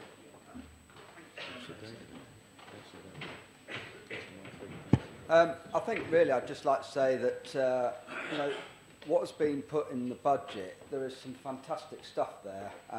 We're looking at sort of taking on the environmental bit, accepting that we're trying to get to carbon neutral. We're planting trees for everyone in Lincolnshire, right across Lincolnshire. These are great things that should not just be dismissed. From a point of adult social care, the pressures that we have to take on board here, the challenges are immense. And over the last few years, the team in adults has worked incredibly hard to address the pressures. We deliver fantastic performance to the people of Lincolnshire with the small pot of money that we've got, and full credit there. And I think, all in all, I look at and hear this budget, and I've heard sort of quite a bit, really, from the sort of Labour's point of view. The good thing is that I do agree with Rob in terms of the Cool Connect. That'd be great. But I think, good old Boris has been listening, and he's doing something about this. He wants to give more money to buses. So, that is coming, and I think it's right that we just sit and wait this year and see what good old Boris does for us. But all in all, great budget, and I think I commend all the sort of exec portfolio holders for the work that has gone into this, and the council as a whole. Everything's been to scrutiny. We've given it our all. We've examined everything, and I commend and support this and think brilliant. Well done. Thank you. Thank you very much, Councillor Marfley. Councillor Davey, you were next.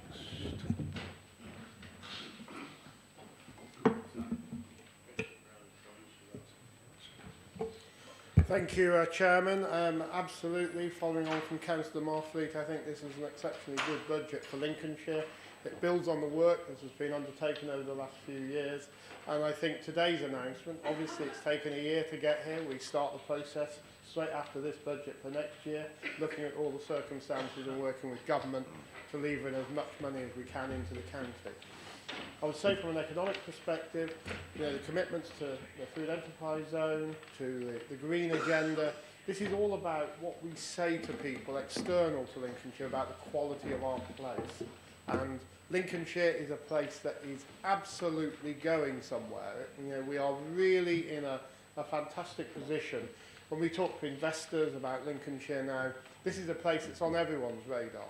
And it's all down to the way we manage the money and how we manage the various issues across the whole remit of the County Council.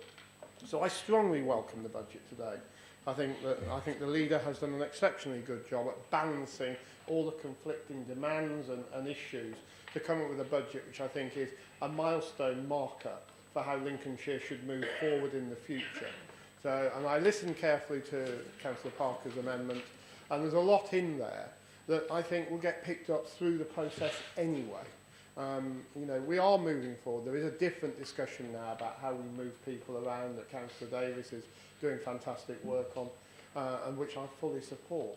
The challenges of the future are laid out in front of us, and this budget, I think, has seen those challenges, and I think really looked forward to how Lincolnshire should develop in the years ahead. I totally commend it and look for the support of the Chamber in backing Councillor Hill's budget. Thank you. Thank you very much, Councillor Davey. Are there any other speakers before I go to Councillor Whittington? Councillor Clark. Thanks, Chair. Just very briefly, of course, I'm supporting. Oh, who hasn't switched on? There we are. No, I did do it. Just very briefly, I'm supporting, obviously, our alternative budget. The one issue I want to talk about, which we've gone over a little bit, is the park and ride in Lincoln. Now, the strange thing is, every year, the alternative budget has a park and ride, and every year it gets voted against for some strange reason, that is. However, this year it's different because the Lincoln Transport Strategic Document which is owned by Lincolnshire County Council, quotes the need to address the impact of transport due to climate change. So obviously, you know, for this reason, I think that you should support the alternative budget and give us park and ride at long last. Thank you. Right, thank you very much, Councillor Clark. I now come to Councillor Whittington, who seconded the motion, and you have 6 minutes. Thank you very much indeed, Mr. Chairman. I think this point's already been picked up in both some comments that the leaders made and also Councillor Parkin made. There's a tremendous sense of déjà vu about a lot of this, both about the climate we find ourselves in and also some of the proposals that the opposition are putting forward. The reason, principally why we can only set a one-year budget going forward is we still have no surety around fair funding, around a new funding settlement, about the funding of adult social care, about the Better Care Fund. There's an awful lot of things that, and I admit I got up here last year and the year before and said exactly the same thing. Problem is, of course, as we all know, the last Parliament spent 3.5 years trying to negate the democratic will of the British people. Wasted lots of time and could have been addressing these issues in going through endless debates about Brexit. Thankfully now, as a result of the events of December the 12th, we now have a government with a strong majority that can go forward and actually can start to address all of these issues. But of course, we are left really now in a holding position really for 1 year in terms of the budget we can set.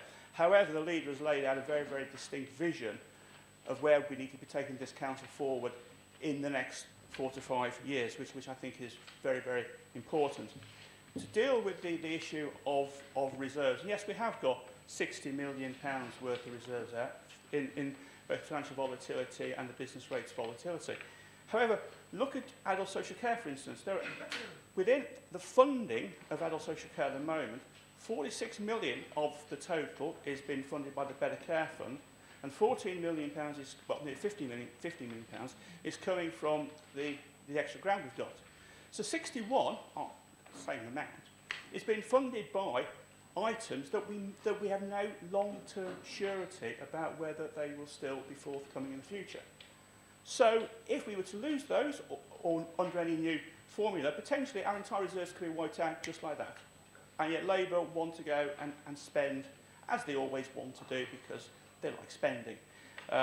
We just have to look at the results. You know, and we all know from 1979 to 2010 where excessive spending leads us. However, within the Labour budget, I do want to talk around the issue of social mobility. It is very, very important. I mean, I represent, in my division, a large part of it is the Earlsfield estate in Grantham, which is one of the most economically deprived parts, not only of Lincolnshire, but also of the country. And Labour wants to propose expenditure lines up to about £1.8 million on a variety of stuff that they've previously brought before us. As Councillor Bradwell has already said in her speech, a lot of this stuff we are already doing, and we have got schemes and projects out there just looking at this. Our officers are currently working with officers from North Yorkshire County Council who are doing a lot of work on the impact of social mobility in a large urban area. So I think there's a lot potentially that we can learn from them. From my own perspective, I'm currently working with my South Kesteven District Council. The Earthfield ward is represented by 2 Labour councillors, and I've happily with Councillor Louise Clack, who is a Labour councillor, been working with her on some issues around improving social mobility on the Earthfield estate. Sadly, the response from the other Labour councillor for the Earthfield ward has not been supportive, and generally from the Grantham Labour Party members who seem to think that she shouldn't be working with an evil Tory. Well, I'm afraid I'm more than willing to address issues around social mobility. So I've got a proposal that I think might address some of this. We know our Labour colleagues keep presenting issues around social mobility, and Councillor Bradwell has said that we are addressing a lot of this stuff. We have 2 screening panels in operation at the moment, and they're always potentially looking for work, looking for new things to do. So why not instead of committing ourselves to spend £1.8 million at a time when we're still waiting for the outcome of all of the funding issues potentially that we're facing, and getting an idea of long-term how we're going forward, why not let's refer this whole issue of social mobility to a screening panel, let them look at it, and let them come back before we start spending money that potentially we haven't got. Let's do some screening. Let's let a screening panel actually look at this, and then report back and examine the issue once and for all. So we're not into this deja vu every year of the stuff coming back.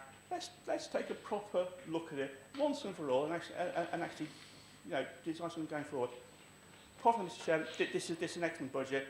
It's the result of sound financial management that the Conservative administrations, not just this council but previous administrations, we've managed a very, very difficult financial situation since 2010. Obviously we inherited when there was a very famous note of there's no more money left. We do provide efficient and effective services. We do deal with an awful lot of social need through adult and social children's services, both of which spending is now at record levels. So, Mr. Chairman, I would commend this budget for the support of this chamber. Thank you very much. Thank you. Councillor Hill, would you like to respond? Yes, I don't think there's much more for me to say, Chairman. I think in the summary of that is I think there's general support for that. Some discussion about social mobility, which I think Councillor Whittington has very well explained, and some discussion about also whether we have reserves or not, and I think Councillor Whittington has very well covered that as well. So there's very little for me to say. Apart from the only thing I would add is in terms of the developments, because we covered the 44 million of cost pressures, which is a huge sum of money in our budget. I would remind members, which I didn't mention in my speech, but as part of those developments, there is £2.7 million in there to look at future developments, including town centre issues in terms of how we actually address congestion in the future. And the Lincoln Transport Strategy is one part of that view, which is Councillor Parker has rightly identified. There are issues in there in terms of looking at how we can look at congestion in the future. So apart from that, I just hope that members will support our budget and accept that we will look at other issues that have been raised in the future when we have more certainty about the funding regime in future years. So I think that's all I need to say. Thank you. Can we now have a recorded vote on the Labour Group amendment? Debbie? Thank you very much, Mr. Chairman. I will read out the name of each member. Would those voting for say yes? Those voting against say no? and those abstaining say abstain. And just to remind people, we're voting on the Labour Group amendment. Thank you. Councillor Adams. No. Councillor Aaron. No. Councillor Ashton. No. Councillor Austin. No. Councillor Bowles. Yes. Councillor Mrs Boquet. No. Councillor Mrs Bradwell. No. Councillor Brailsford. No. Councillor Brewis. No. Councillor Bridges. Abstain. Councillor Mrs Brockway. No. Councillor Brooks. No. Councillor Boutroyd. No. Councillor Corey. No. Councillor Clark. Yes. Councillor Mrs Cook. No. Councillor Cullen. For. Councillor Davey. No. Councillor Davies. No. Councillor Dobson. No.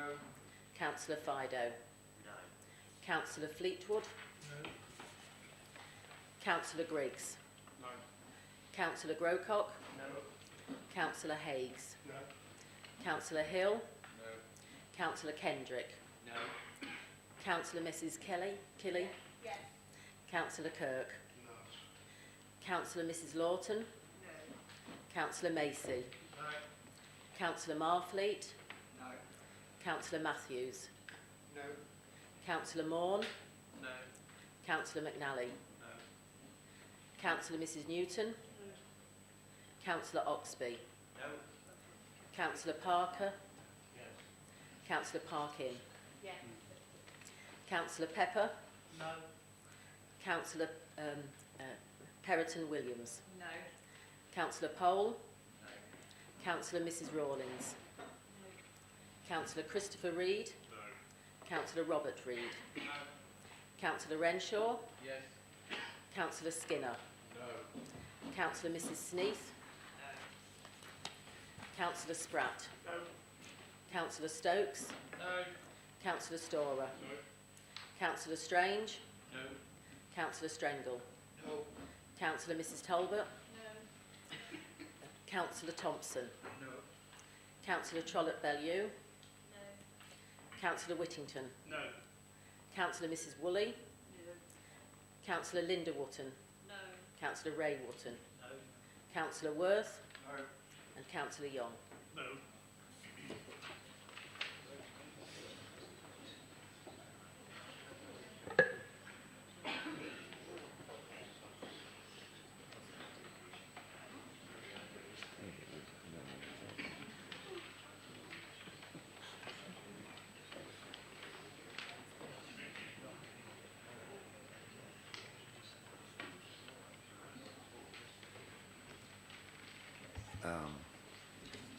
I now have the results on the Labour amendment. For is 7, against is 54, and abstention is 1. So that is clearly lost. Can we now have a recorded vote on the Conservative group motion? Debbie, over to you. Thank you very much. So again, I will read the name out of each member. Would those voting for say yes, those voting against say no, and those abstaining say abstain. And just to remind people, we're voting on the Conservative group motion. Okay, thank you. So Councillor Adams. Yes. Councillor Aaron. Yes. Councillor Ashton. Yes. Councillor Austin. Yes. Councillor Bowles. No. Councillor Mrs Boquet. Yes. Councillor Mrs Bradwell. Yes. Councillor Brailsford. Yes. Councillor Brewis. Yes. Councillor Bridges. Abstain. Councillor Mrs Brockway. Yes. Councillor Brooks. Yes. Councillor Boutroyd. Yes. Councillor Corey. Yes. Councillor Clark. No. Councillor Mrs Cook. Yes. Councillor Cullen. No. Councillor Davey. Yes. Councillor Davies. Yes. Councillor Dobson. Yes. Councillor Fido. Yes. Councillor Fleetwood. Councillor Griggs. Yes. Councillor Grocott. Yes. Councillor Higgs. Yes. Councillor Hill. Yes. Councillor Kendrick. Yes. Councillor Mrs Kelly. No. Councillor Kirk. Yes. Councillor Mrs Lawton. Yes. Councillor Macy. Yes. Councillor Marfleet. Yes. Councillor Matthews. Yes. Councillor Morn. Yes. Councillor McNally. Yes. Councillor Mrs Newton. Yes. Councillor Oxby.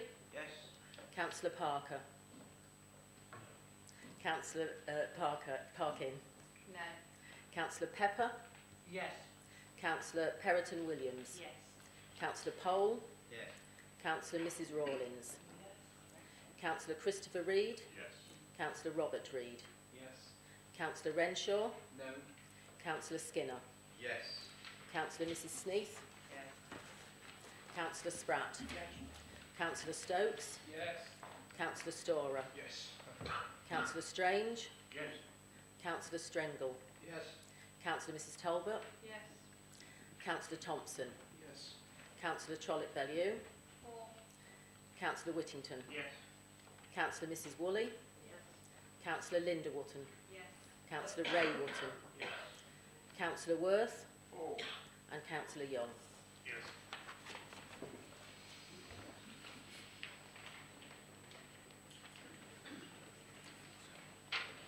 Thank you. The result of the Conservative motion is 454 against 7 and 1 abstention. So I declare that the Conservative motion has won item 6. And we now move on to item 7, which is the pay policy statement and gender pay gap analyses. Councillor Hill.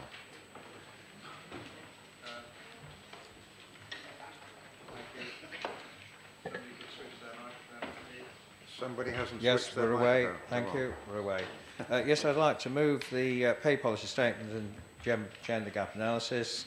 This is a statutory requirement. The meeting of the pay policy committee met a few days ago and basically agreed these recommendations. There are no changes proposed to the terms and conditions to the relevant officers.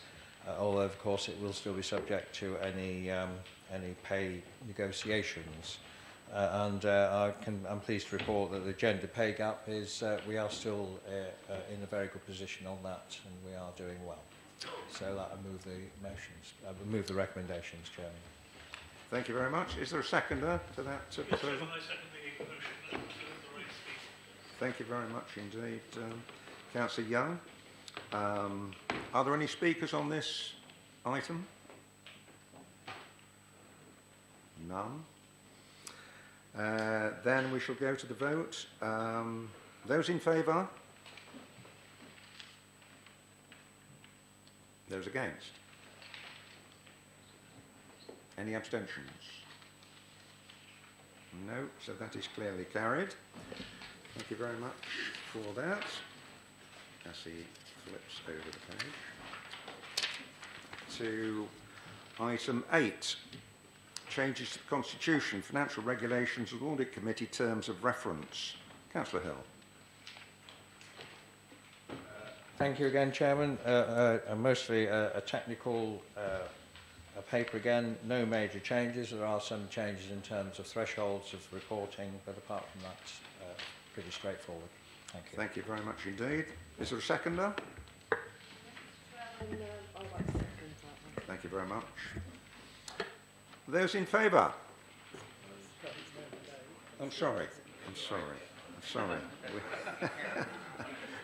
Are there any speakers on this issue? Any speakers on this issue? None.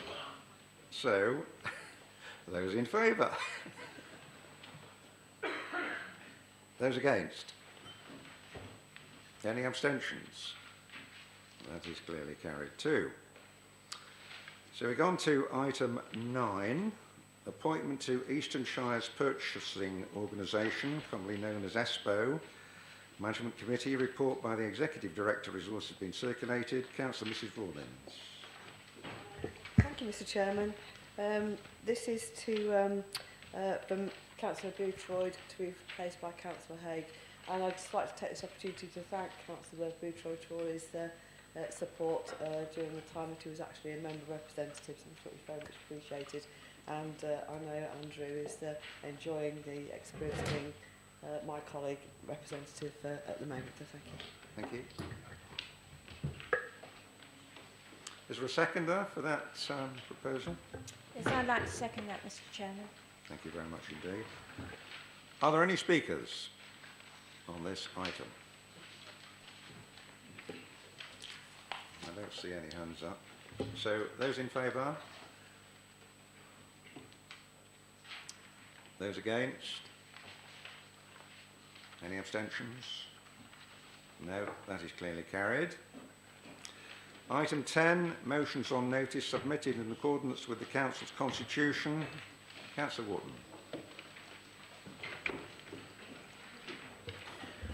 Thank you very much indeed, Mr. Chairman. Before I go into my speech, I'd like to pay tribute to Mrs. Jane Bennett, a Grantham campaigner who unfortunately lost her life last week.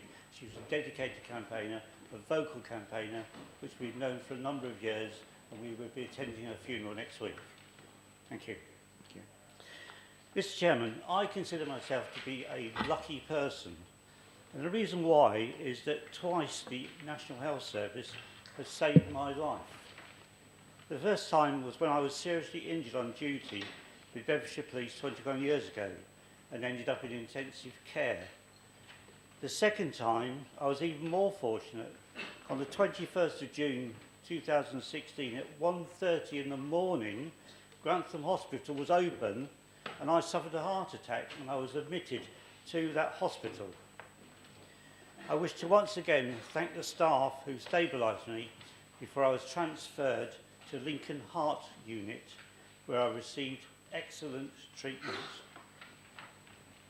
Mr. Chairman, 1,284 days, that's 3.5 years, have passed since the overnight closure of Grantham Hospital A&E came into effect. At that time, ULHT said that this would be a temporary closure so they could recruit more middle-grade doctors.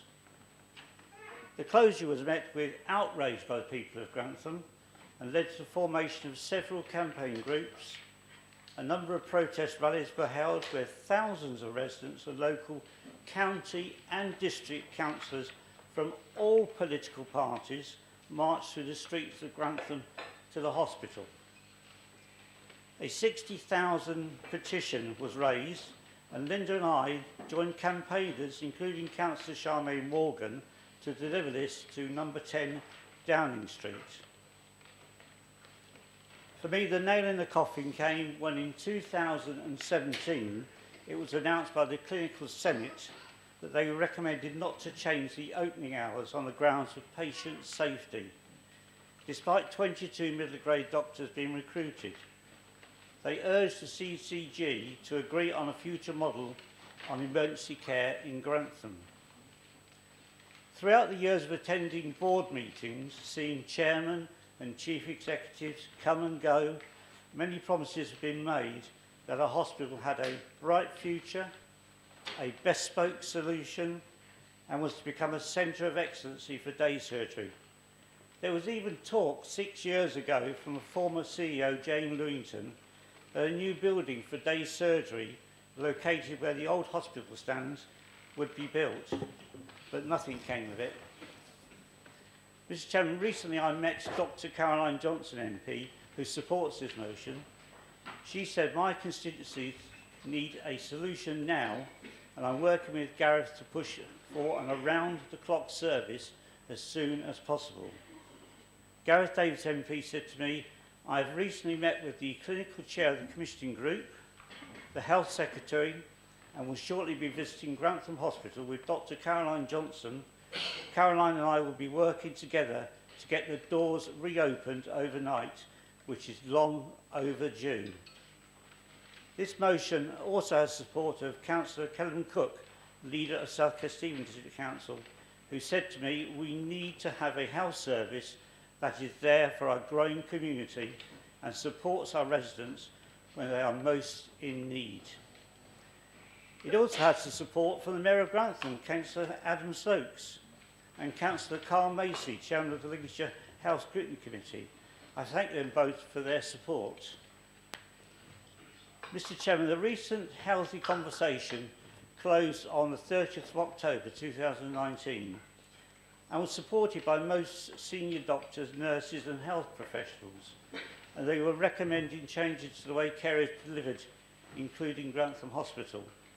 But what about the views of our residents? The clear and resounding message for them is to leave our hospital alone. In fact, open our hospital 24/7. The reason that this motion, Mr Chairman, was put forward by myself and Councillor Mark Whittington is to call on the CCG and ULHT to publish their options for future healthcare in Lincolnshire, particularly Grantham Hospital, so residents can be consulted properly, and in the meantime reopen Grantham Hospital 24/7 for emergency treatment. Mr Chairman, I hope that all councillors support this motion and put politics aside for the people that we all serve in Grantham and surrounding areas. Thank you, Mr Chairman. Is there a seconder for that proposal, or that motion, rather? Yes, thank you, Mr Chairman. I'm delighted to second that motion. And again, this is a weird day. This is more deja vu because we've spoken in this chamber before about Grantham Hospital. I proposed a motion 3 years ago on this, and you know, I can't really comment any further on the excellent outline of what's happened over the last 3.5 years than Councillor Ray Wootton has outlined. It was always badged to us as a temporary closure, but it's then got wrapped up into all kinds of other things, and moving fees, changing goalposts, whatever metaphors is what we want to use. It just seems to be that as we've been desperately trying to jump through hoops, the hoops have been removed and whatever. So we don't really want to talk about potentially affects all the councils in the room and probably why they should support it. And that's around the consultation, around the healthy conversation. And the fact that the very definition of consultation, whenever I get stuck with a word, I always go back to the concise Oxford Dictionary as sort of the arbiter of these sort of matters. And it basically says, consultation, the art of discussing something with someone or with a group of people before a decision is made. I mean, I think that's fairly self-explanatory, what it is. Now, we haven't had that. None of the residents of Lincolnshire have really had any proper, genuine consultation before any of these decisions have been made. Across the county, there have been a number of events, a lot of which have not been particularly well advertised, and as a result, to a large extent, have been poorly attended. Some that even myself and Councillor Wootton was struggling to find actually taking place. So for me, what the local NHS need to do is they need to go out to proper public consultation on the healthy conversation. I believe the only way they can do this is to actually send a questionnaire with a stamped addressed envelope to every household in the county. That is the only way they're actually going to reach out to every single person who is going to be affected by this. Really happy to second this motion, and I would just call on our health colleagues, please just go out of consultation, just listen to what the people, what the residents of Lincolnshire are actually telling you, but do a proper consultation, not the piecemeal stuff you've been doing so far. You know, you're not really going to find out what people think by doing that. Let's have a full, proper consultation. Every household in the county being contacted, being consulted. Thank you, Mr. Chairman. Thank you very much. I have two speakers at the moment. Councillor Renshaw, you first. Thank you, Chairman. Councillor Mr. Well, as a member of the Health Scrutiny Committee, I, like many of the members in it, are fed up to the teeth with the reasons for no progress on this matter. We understand the clinical safety reasons for the CCG failing to reopen the 24/7 A&Es, but enough is enough, and Grantham residents deserve better.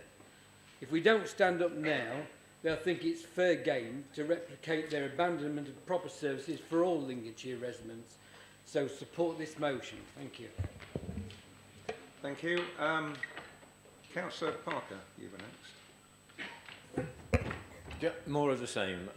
Charmaine Morgan, mentioned by Ray Wotton, has been a part of the leading members of Grantham, South Castilian District Council, fighting for the last 3 years.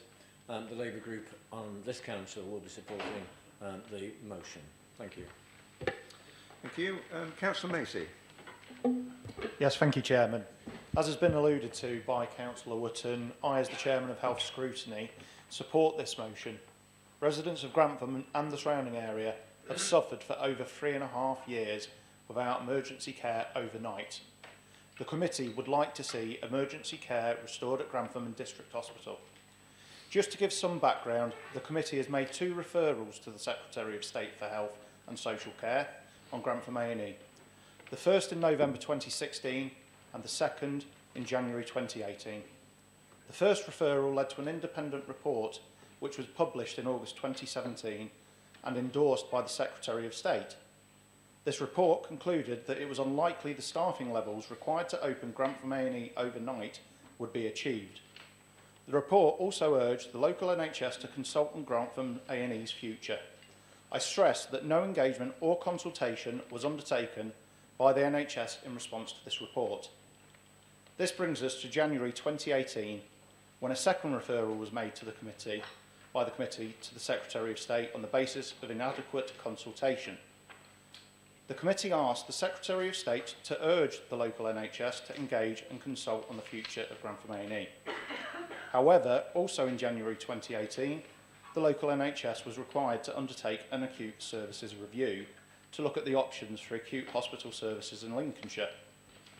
At no point were any details on the contents of the review released during 2018. This brings us to 2019 in January, when the NHS launched its long-term plan. This plan urged local NHS organisations to be more transparent and engage on their proposals. This was a welcome change of approach, and I would add that NHS always stresses the difference between engagement and consultation. So in March 2019, the local NHS launched its Healthy Conversation engagement exercise with a proposal for Grantham A&E to become an urgent treatment centre. Patients would access the urgent treatment centre via 111 between 8 p.m. and 8 a.m. The committee did not support this and urged that emergency care in Grantham could be accessed on a walk-in basis 24/7 rather than accessed by 111. The report on the Healthy Conversation engagement exercise is being finalised, and the committee is due to consider this at its next meeting on the 25th of March. I support this motion, and I hope the leader's letter will lead to the local NHS producing plans on when they are going to consult. Thank you. Thank you, Councillor Macy. Councillor Austin, you were next. Thank you, Chairman. I think it's very important that we, as a council, as a county, support each other on this matter, irrespective of political persuasion. I don't live near Grantham, so I don't have hopefully any reason to need to use that hospital. But I know the importance of our local hospitals for emergency care. And I hope that if this was Boston in that situation, you would be equally supporting us. You know, my husband suffered a stroke just over 2 years ago, and had he needed to go to Lincoln, then I doubt if he would be here as the fit, active person that he now is. So I think it is our moral duty to support this motion. Thank you. Thank you very much, Councillor Austin. Councillor Bowles, you were next. Thank you, Chairman. Like everybody else that's already spoken, absolutely no hesitation in supporting this motion, you know, on behalf of the people of Grantham. But as some of the other speakers have already alluded to, more on behalf of Lincolnshire as a whole. Obviously, the closure of that hospital has a knock-on effect to the other hospitals. You know, it adds more to the capacity of Lincoln, which is already overstretched and struggling. But I think the crux of the issue comes back to what Councillor Whittington said with regards to consultation. And I can only speak from a Gainsborough point of view. I'm not that old, but I remember when John Copeland Hospital in Gainsborough had a fully functioning A&E department, it had operating theatres, it had wards. Now we're left with nothing, just a few sort of clinics. And that's gone down through the similar routes. The A&E was cut, and then bit after bit gets cut and cut and cut through no consultation with the local residents. So as everybody else has said, I support this, and I think we need to call on more consultation for the whole of Lincolnshire to get the health care and service that our residents need. Thank you. Thank you very much. Councillor Skinner, you were next. Thank you, Chairman. I'll be supporting this. As Councillor Whittington has already experienced the golden hour, that's the hour that you need to get your treatment. We at Boston will be supporting our Grantham friends as they have been supporting us with our endeavours with hospital. We've had the STP, we've had a healthy conversation, quite a lot of conversations, not much action. So I will actually be supporting this. Thank you very much, Chairman. Thank you, Councillor Skinner. Councillor Fido, you were next. Thank you,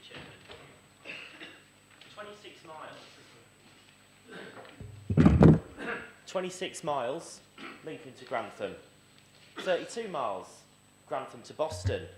36 miles, Grantham to Peterborough. 34 miles, Grantham to Leicester Royal Infirmary.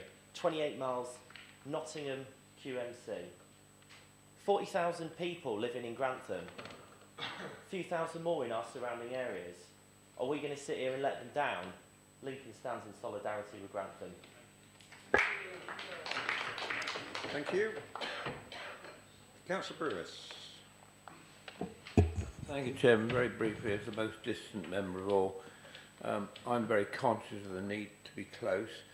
And when my soon-to-retire Dr. Alistair Rudd identified my clot, and I'd driven too far, he said I'd been a clot. I said, you could have warned me. But I was very grateful when I was quickly taken to Lynn and it was all sorted out. And the need to be able to have these things done closely is ever so important. And I echo every single word that Carl Macy said as his Vice Chairman. Absolutely right. Every single word of that is true. We've now waited an awful long time, and this has my absolutely and complete unqualified support. Thank you. Councillor Cook. Thank you, Chairman. Like my fellow councillors, totally support this motion, and I know others have alluded to nearby towns that are affected. I'm just going to speak on behalf of the residents of Sleaford that, you know, 7 miles difference, talking in miles again, it's 7 miles further for us to go to Lincoln or Boston. That, in a life-threatening situation, it can make all the difference. Christmas Eve, I needed an A&E, so mine wasn't life-threatening at all, but yes, I went to Boston Hospital. So I know personally, you know, the how important it is to have Grantham Hospital open for all of the surrounding places, and particularly, obviously, Grantham residents wholeheartedly support it, and thank you very much for bringing this to the Chamber. Thank you. Councillor Moore. Thank you, Chairman. The area I represent is the villages between Grantham and the A17. So for the majority of my residents, Grantham is their nearest hospital. So firstly, I'd like to thank Councillor Ray Wootton, Councillor Linda Wootton and Mark Whittington for all their work in that campaign in our area, representing the residents over the last 3 years to restore, you know, that emergency treatment at Grantham Hospital. So thank you very much for all the work you've done, and also members of the Health Scrutiny Committee. I fully agree with all the comments that have been made before me, and I think the key thing here is the ULHT being open and honest about their plans and going out to full consultation. That's what we need. We need to know what their intentions are, and we need that emergency care 24/7 restored at Grantham Hospital. Thank you. Thank you. Councillor Strange. You were next. Thank you, Chairman. I just want to speak about emergency cover. And so far, I don't think anyone's mentioned the fact that Grantham lies on the edge of the A1, and there's the busy main line north to south running through Grantham. At any time, there could be a major collision on that line or whatever. some disaster might happen, indeed disaster on the A1. By having Grantham, the hard work that Councillor Whittington and Linda have done, Mark Whittington and many others, and yes, Charmaine as well, we really do need to get Boris in action on this one. Thank you very much, Councillor Strange. Councillor Hendrick. Hendrick, I beg your pardon. Thank you, Mr. Chairman. Having worked in the NHS for 30 years, sadly, some of this comes as no surprise to me. The NHS is a leviathan that making decisions seems to be a problem with them, and clearly this is one of the worst examples of NHS inertia. One of the problems with the NHS is there are so many different bodies involved in making decisions that they conflict with each other at times. In the end, nothing gets done. And so I'm more than happy to support this motion because it's time that something was sorted out with this. Thank you, Mr. Chairman. Thank you very much. That is all our speakers, unless I can see someone else. Councillor Mrs. Linda Wharton.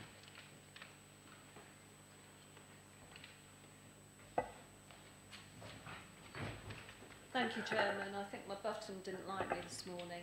Sorry about that. Members, I'm pleased that you are not fed up with us Grantham councillors going on about Grantham Hospital.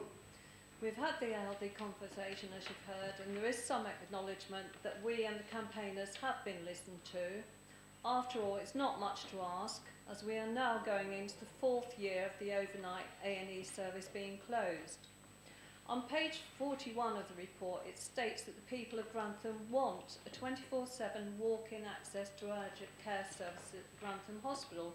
No, they don't. They want the same service they had before. It is said we didn't have a fully functioning A&E service. Well, we obviously did, until services have been taken away without consultation by the back door. Why is A&E on the sign outside of the hospital? The clues are within the document, the healthy conversation. We are destined for an urgent treatment centre. A downgrade. I read there's going to be further discussions through a citizens panel. Oh my goodness. Talk, talk, and more talk. We've had enough. We really have had enough. The Sustainability and Transformation Partnership Plan, integrated care system, and of course the long-term plan. The next phase is consultation. Well, let's get on with it. But we do want it known that the people of Grantham and the surrounding area should not be disadvantaged because ULHT can't recruit or retain and maintain their staffing levels. Thank you, Chairman. I support this motion. Thank you very much, Councillor Mrs. Wotton. Councillor Martin Hill, you next. I think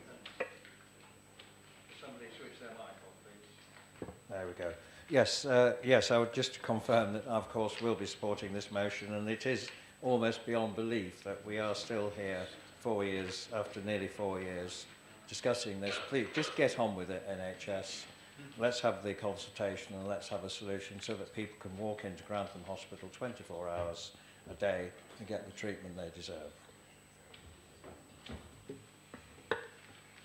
Thank you very much indeed. Are there any other speakers at all? In that case, I come back to Councillor Wotton. Would you like to complete this motion? Thank you very much indeed, Mr. Chairman. First of all, I'd like to thank everyone that is supporting Grantham. I know it means a lot to the people of Grantham. The campaign groups look to your support, and I'm really pleased that you gave your support today. I've got a 100-year-old neighbour. Bear in mind that Grantham Hospital was built in 1874, Queen Victoria's time. She's 100, and she used to pay tuppence a month. Tuppence, that's old money, some people let myself tuppence a month to see the doctor. I mean, we've got a...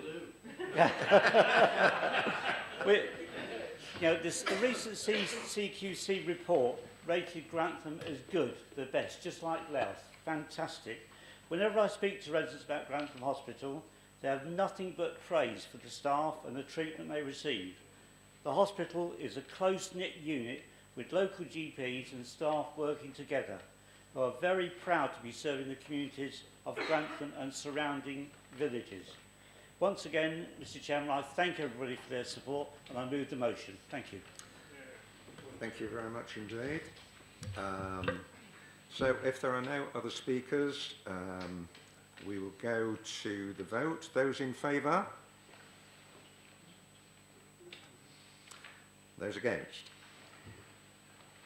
Any abstentions? No? Well, that is clearly carried. Thank you very much for your attendance today, ladies and gentlemen. I would ask that you check your cubby holes in the members' room before you leave today, and hopefully see as many as possible at lunchtime. Thank you.